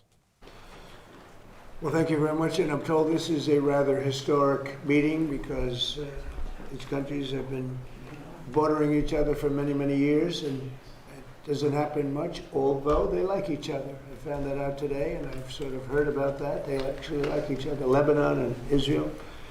And we had a great meeting with the very high officials of Lebanon and very high officials of Israel. And we think that the president of Lebanon and the prime minister of Israel over the next couple of weeks will be coming here. They've agreed to an additional 3 weeks of, no firing, ceasefire, no more firing. Let's see. We hope that happens. It's not going to happen between them, but they do have Hezbollah to think about. And we're going to be working with Lebanon to get things straightened out in that country. I really believe it's something we can do pretty easily, just with the power of who we are. They're great people, the Lebanese people. We have our ambassador here who has done a fantastic job, ambassador to Lebanon from the United States. And we had a great conversation, and I think it's the beginning of something very important. It'd be a wonderful thing to get this worked out simultaneously with what we're doing in Iran. And I'd like to start by just asking JD, our vice president, our great vice president, to say a few words, and then Marco will speak, and then the representatives from the country. Mike Huckabee, you'll say a few words, Mike. You've done a great job, by the way. I appreciate it. Everybody does. And JD, please. Yes, sir. Well, first of all, congratulations. Congratulations to you and our Secretary of State, but most importantly, congratulations to the people of Israel and Lebanon. I think it's a major historic moment. We're going to extend the ceasefire for 3 weeks that's already in place between Israel and Lebanon. Of course, it wouldn't have happened without the president's direct engagement. The fact that you have these leaders of different countries coming together for the first time, they came together in the Oval Office, and they came together because of energetic diplomacy, of course, led by the President of the United States. So I think it's a big moment for the world. It's a big moment for our country, but just very proud to be a part of it. So thank you, sir, for making it happen. Thank you very much, JD. Thank you, Mr. President, for hosting this. Actually, the president wanted to be personally involved, and I'm glad he was, because it made it possible to get this extension, and it gives everybody time to continue to work on what's going to be a permanent peace between two countries that want to be at peace. Both are victimized by the same terrorist organization, a terrorist organization that no doubt has victimized Israel, but has also victimized the people of Lebanon. The people of Lebanon deserve to live in a country that's peaceful and prosperous. They have an opportunity to do that. They have a history of that. And what's standing in the way is an organization that operates, a terrorist organization that operates within their national territory that threat needs to be eliminated. And so thank you, Mr. President, for this gathering today and for convening it and being a key part of it. And it buys us time to continue to work. I'm very optimistic that in a few weeks we'll be even closer to the kind of permanent peace that the people of Israel and Lebanon deserve. Thank you very much. Michelle, please. Well, I would like to thank the President, the Vice President, and Secretary to make this historical meeting today that would bring two countries that they've never been next to each other more than today in a way. This is 60, 70 years in the making, and today is really the historical day. Thank you, Mr. President, Vice President, Secretary, and well, I'm going to keep going, working for a peace that hopefully we'll get it as soon as possible. Thank you. You're a very successful man. And when I asked him if he'd like to be ambassador to Lebanon, I said, could be a dangerous job. He said, well, I'm Lebanese. I was born in Lebanon, and your parents have a whole big history. He said, danger doesn't matter to me, really. It's something I want to do. He's very successful. He didn't need this. And I think it's probably more dangerous than you even thought, but you've done a fantastic job. So. It is an honor for me to serve you, Mr. President, and then I'm going to go till the end. Thank you. Thank you very much. And likewise, Mike Huckabee. We all know Mike, and he didn't need it either, did he? But he's doing a fantastic job. Mike, go ahead, please. I just want to say, Mr. President, what an amazing opportunity to be here at a moment of history.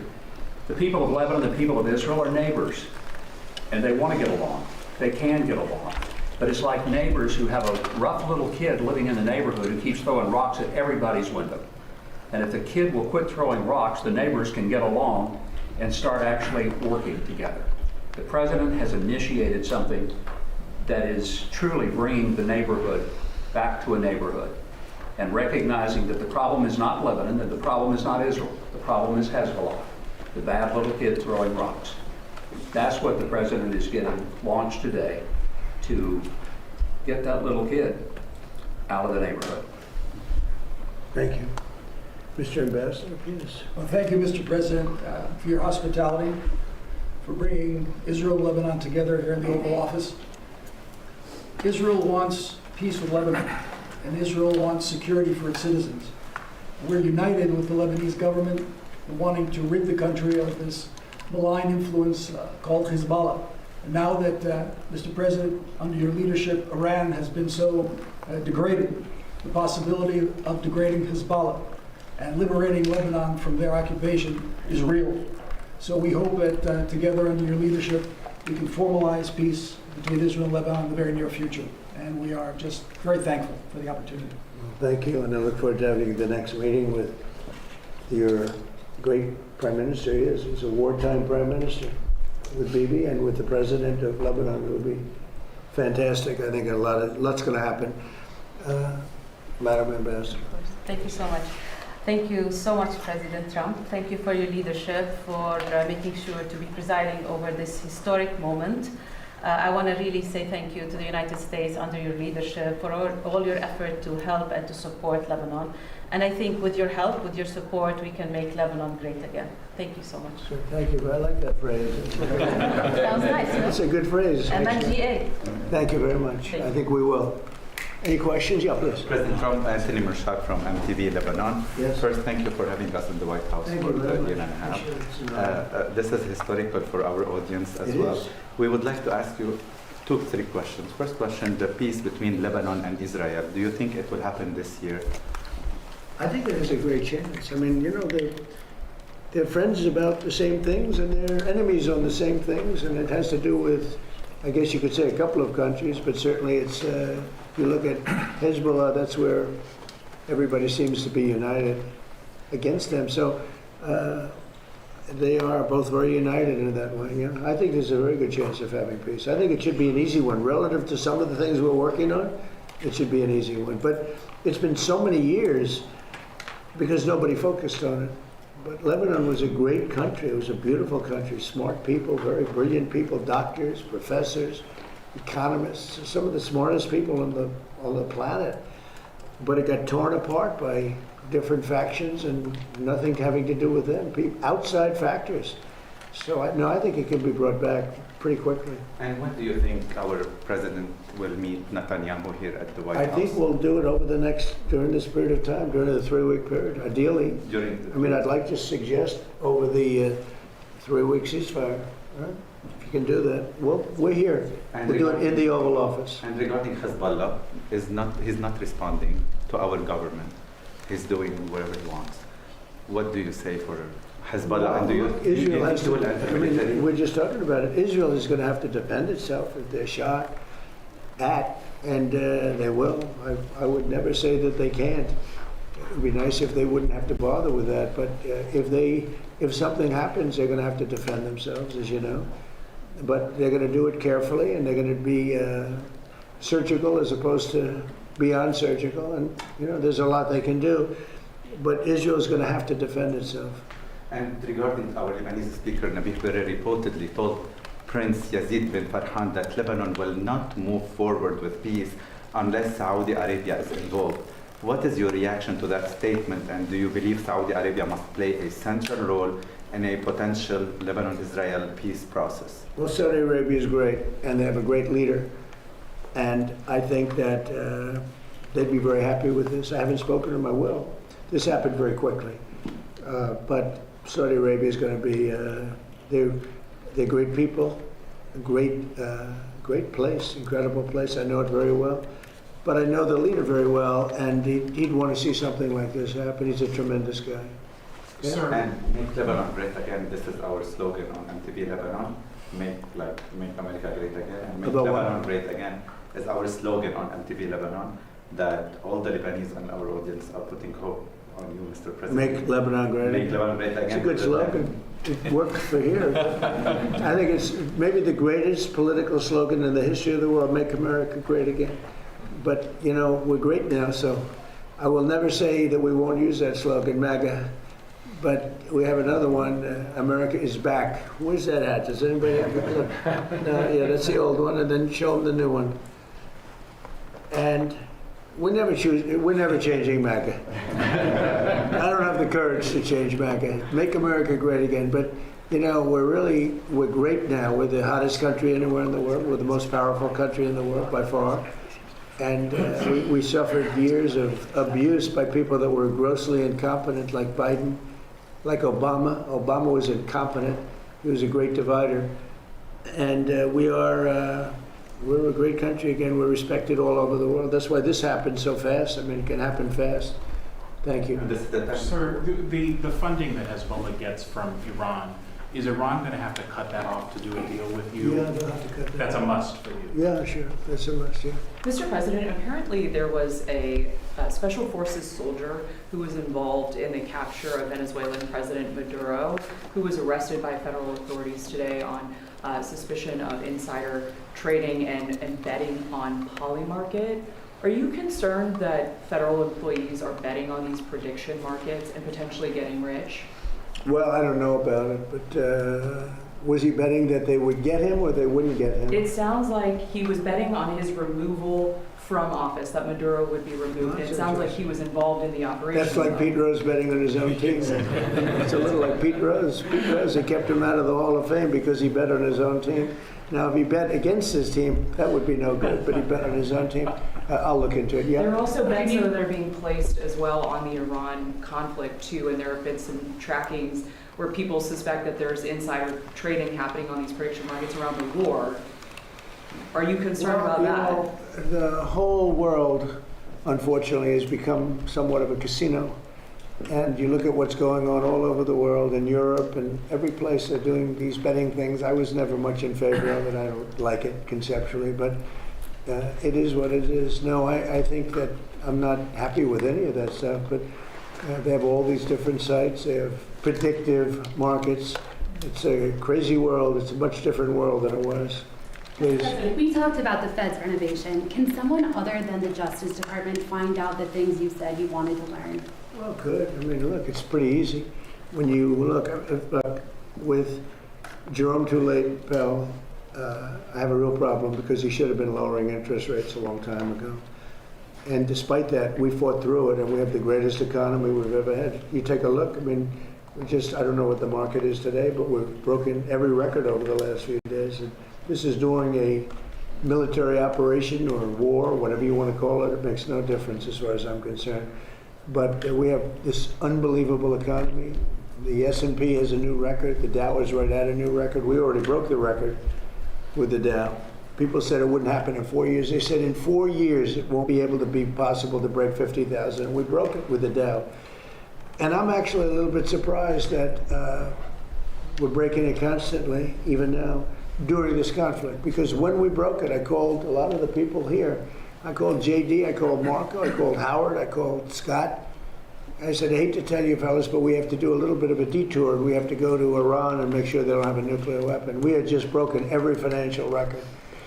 And the amazing thing is we continue to break them even during the war. Now fuel went up, but I thought it would have gone up much more. And a lot of ships are coming to the United States, and they're using the United States instead of the Hormuz Strait. Amazing things are happening. Our country is amazing. You know, we don't have an oil shortage. We have with drill, baby, drill. We are right now producing more oil than Saudi Arabia and Russia combined. Did you know that? More, and in about a year from now, we'll be doing double the level. And Venezuela has been fantastic. We have a great relationship with that country and with the people that are running the country. And we're taking in millions of barrels of oil, millions and millions from Venezuela. It's been a great experience, to be honest with you, and they're doing a very good job, and they have our backing. Okay.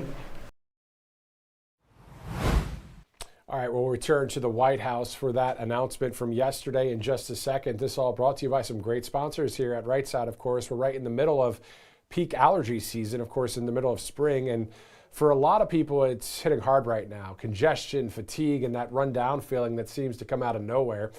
And it's not just the symptoms, it's how it affects everything else. Your sleep, your energy, your focus throughout the day. Most of the time, it hits before you've had a chance to prepare. It's something we see year after year. That's why more Americans are starting to prepare ahead instead of reacting last minute.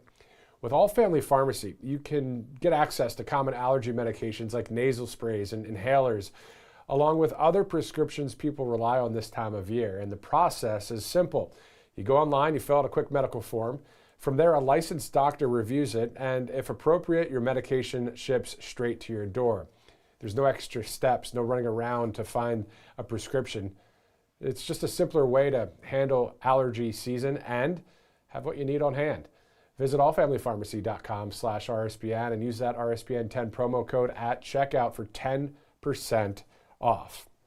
Cove Pure is another great sponsor here, and you've heard us talk about Cove Pure before. And if those water scares you remember in Flint, Michigan and East Palestine, Ohio, weren't enough to get you to make the switch, well, this might, because more than 176 million Americans are drinking tap water with PFAs in it.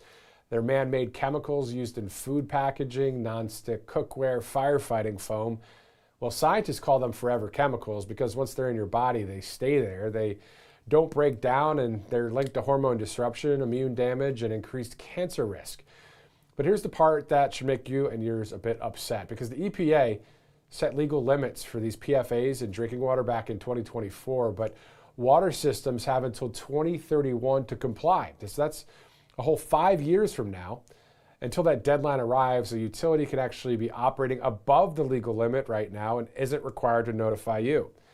You're just drinking that water. And that's why every single household needs this product here, Cove Pure, because we know the government knows these chemicals are harmful enough to regulate. They're just not making anyone act on it yet, which means if you want clean, healthy water, you're going to have to do it yourself. So Cove Pure was engineered exactly for this. Unlike the normal pitcher filters that you see out there at the store, their Clearwave reverse osmosis technology is certified to remove up to 99.9% of contaminants. So those PFAs are heavy metals, fluoride, pharmaceuticals. It's filtering particles hundreds of thousands of times smaller than a single human hair. And the best part about this company and Cove Pure is they make it so easy. It sits right on your countertop. So you don't have to drill any holes or call someone in to install. You just plug it in, and you can get even whatever water temperature that you want, hot, cold, or warm with a tap of a button. Don't wait for 2031. Take control of your water quality right now, because if you head to covepure.com/RSBN, you get $250 off right now. That's covepure.com/RSBN. Great product, great company right there. Drink pure, live pure, covepure.com/RSBN.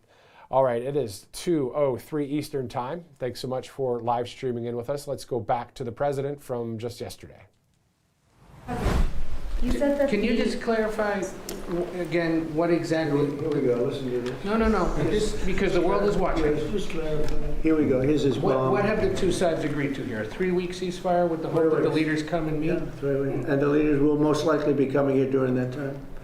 And I think when they do, that's a very historic meeting. They haven't met for many, many years, as I understand it. They've never met. Think of that. They're next to each other. They're great people, and they've never met. This should be an easy one. Okay? Good question. Thank you for clarifying. Thank you. Just wanted to clarify. The Lebanese law, we can't communicate with Israel. What we can do about this law? Like, if we talk with Israel, it will be a crime for us as Lebanese. And this is a question on behalf of How is it a crime? How? And the Lebanese law, it's a crime. They put you in Well, jail. I think we have to end that. Yeah. Okay, that's something we're going to have to end. I'd never heard of that. But that's a good start. It's a crime to talk with Israel. Well, I'm pretty sure that that'll be ended very quickly. Okay? I'll make sure of that. And I know Lebanon doesn't want that. We'll end up. Will you work on that, please, everybody? That's crazy. The ship that was captured on Monday, you said there was a gift for the Iranians in it. What was that in that ship? The one from China? Yeah, well, we have, that's very top secret. Yeah, there was some in there, but it's top secret. Have you talked to President Xi about it? Have you talked to That's Xi one of about those it? little questions, oh, this is not good. No, it's, we have a lot of things that we got.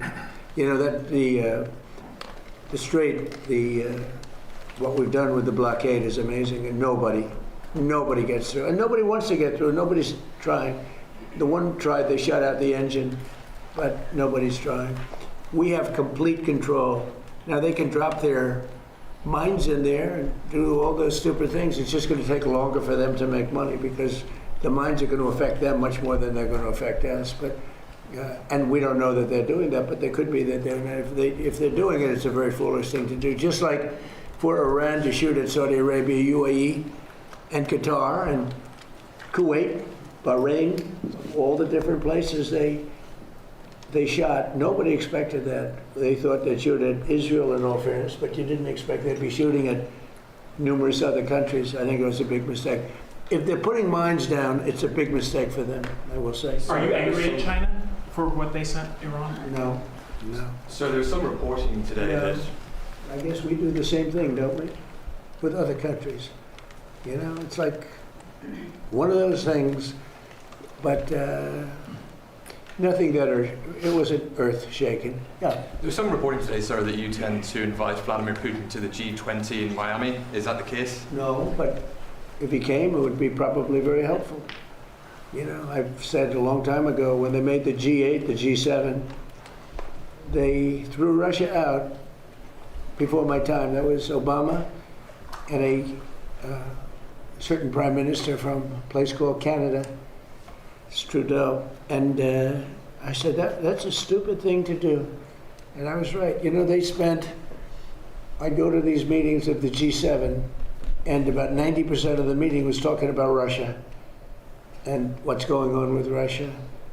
And I said, why'd you throw them out? You know, if they didn't throw them out, they would have been much better off, in my opinion. You know, it should have been the G8. But when they threw out President Putin, he was very offended by that. He was, rightfully, but he was very offended by that. I venture to say you probably wouldn't be having these problems if you didn't throw him out. Okay? So he's not coming to the G20, as far as you're Not concerned? that I know of, but... Because there are senior administration officials being quoted in news reports this afternoon that says the Russians are being invited to at least ministerial meetings. You're saying being invited as opposed to coming. I don't know of the invitation, but if he were invited, I don't know. Would you like to Hey, come? I'm of the opinion that you talk to everybody. I'm not one of these guys saying, oh, let's not talk to him. You know, there's a war going on. Let's not talk to him. I like talking to everybody. If you're a smart person, if you have control over your emotions and all the other things you need control of. I'm somebody that believes in talking. I don't know of that. I don't know that he's coming. I doubt he'd come, to be honest with you. I sort of doubt he'd come. But we're working on trying to get that one solved. That would be number 9. I've ended 8 wars, and that one is, but they continue to fight. The hatred between him and President Zelensky is extraordinary, I can tell you. Can I ask you a FIFA question, sir? What do you think of this idea of replacing Iran with Italy in the World Cup? I don't think about it too much. Okay. That's an interesting question. Let me give it, you know what? Let me give it that a little thought. That's a very, is that what they're doing? They're thinking about replacing them? Apparently it's a proposal. Let Marco make his poly. Marco, can you make a statement on that, please? What do you think of? Yeah, there's nothing from the U.S. has told them they can't come. I mean, the problem with Iran, it would be not their athletes. It would be some of the other people that we want to bring with them, some of whom have ties to the IRGC. We may not be able to let them in, but not the athletes themselves. But no one's, I don't know where that's coming from, other than speculation that Iran may decide not to come, and then Italy would fill their spot. But that's, if they decide not to come on their own, it's because they decided not to come. What they can't bring is a bunch of IRGC terrorists into our country and pretend that they're, journalists and athletic trainers.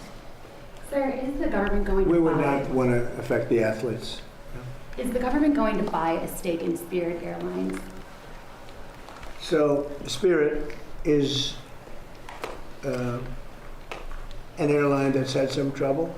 They were going to merge with People Express, or one of them, a number of years ago, and Barack Hussein Obama decided it was a bad idea. How did that work out?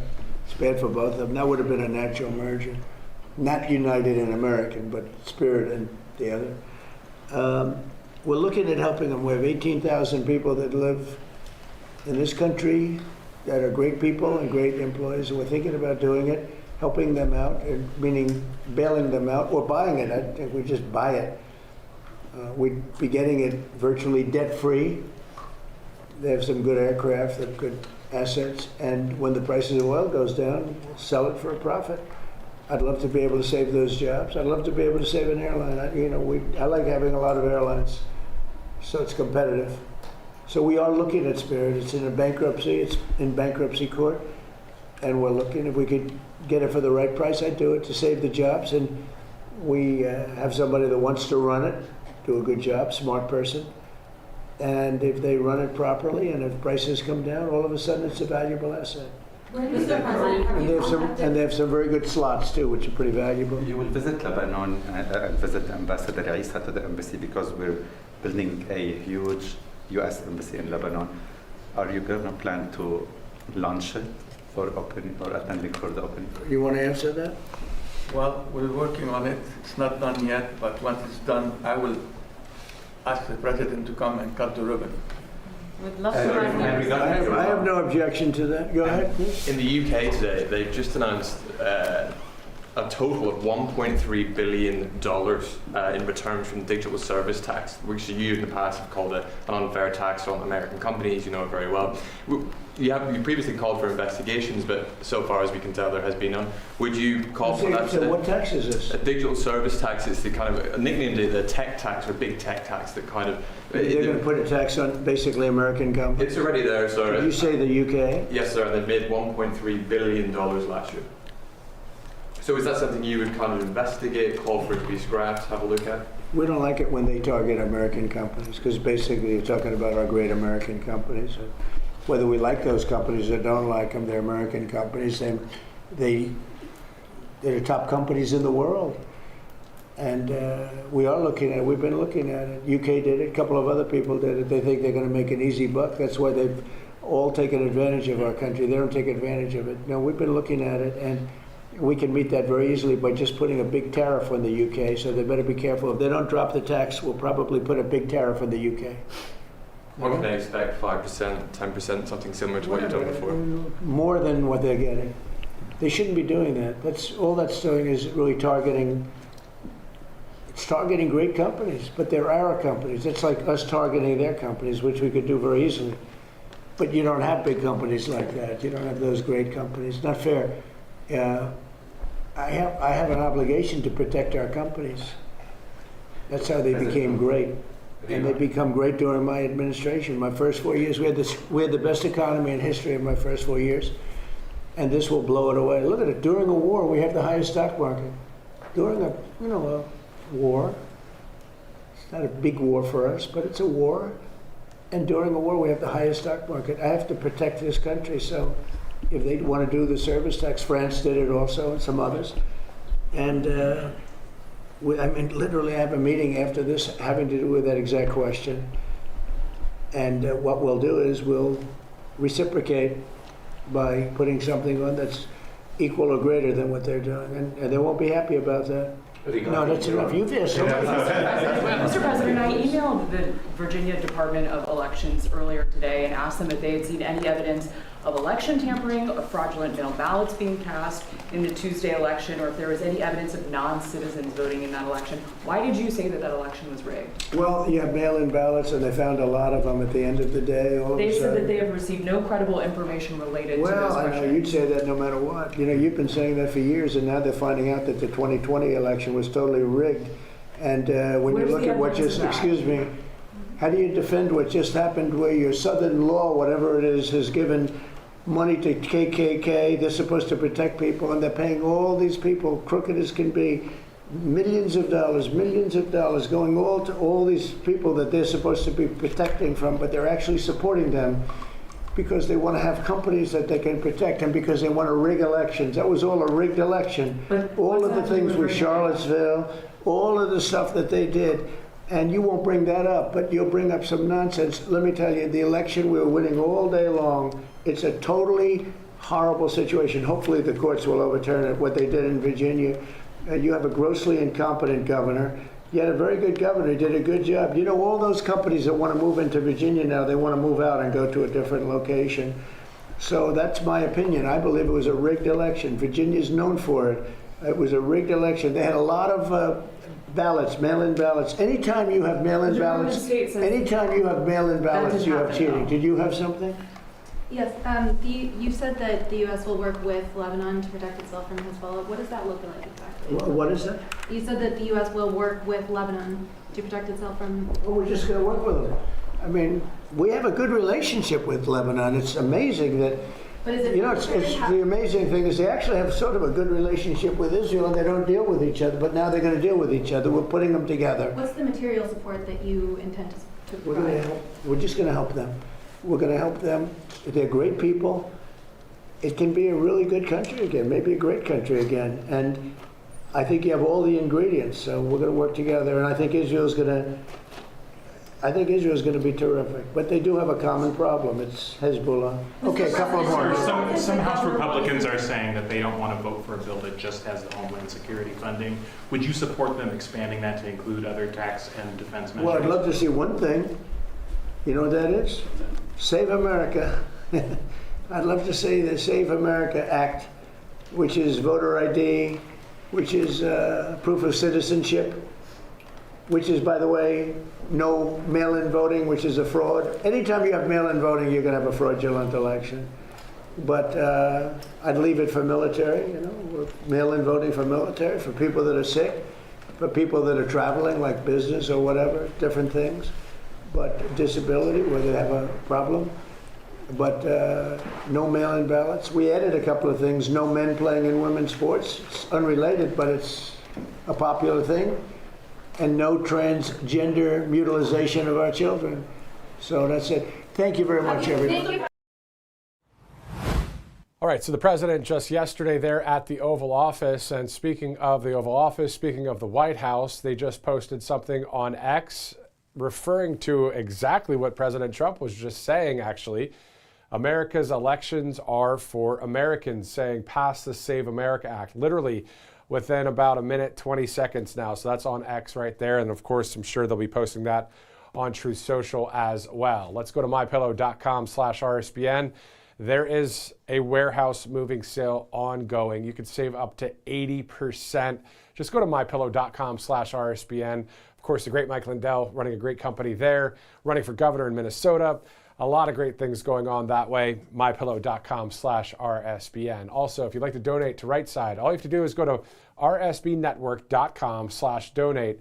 rsbnetwork.com/donate. Thanks so much for watching here on this live stream broadcast as we're wrapping up our broadcast for the day. If there's any breaking news that's major national breaking news, we'll be here live for you. Also, we always upload various videos as well. So check out all of our social media platforms. For all of us here at Right Side Broadcasting Network, I'm Matthew Alvarez. Have a great weekend. We'll see you soon.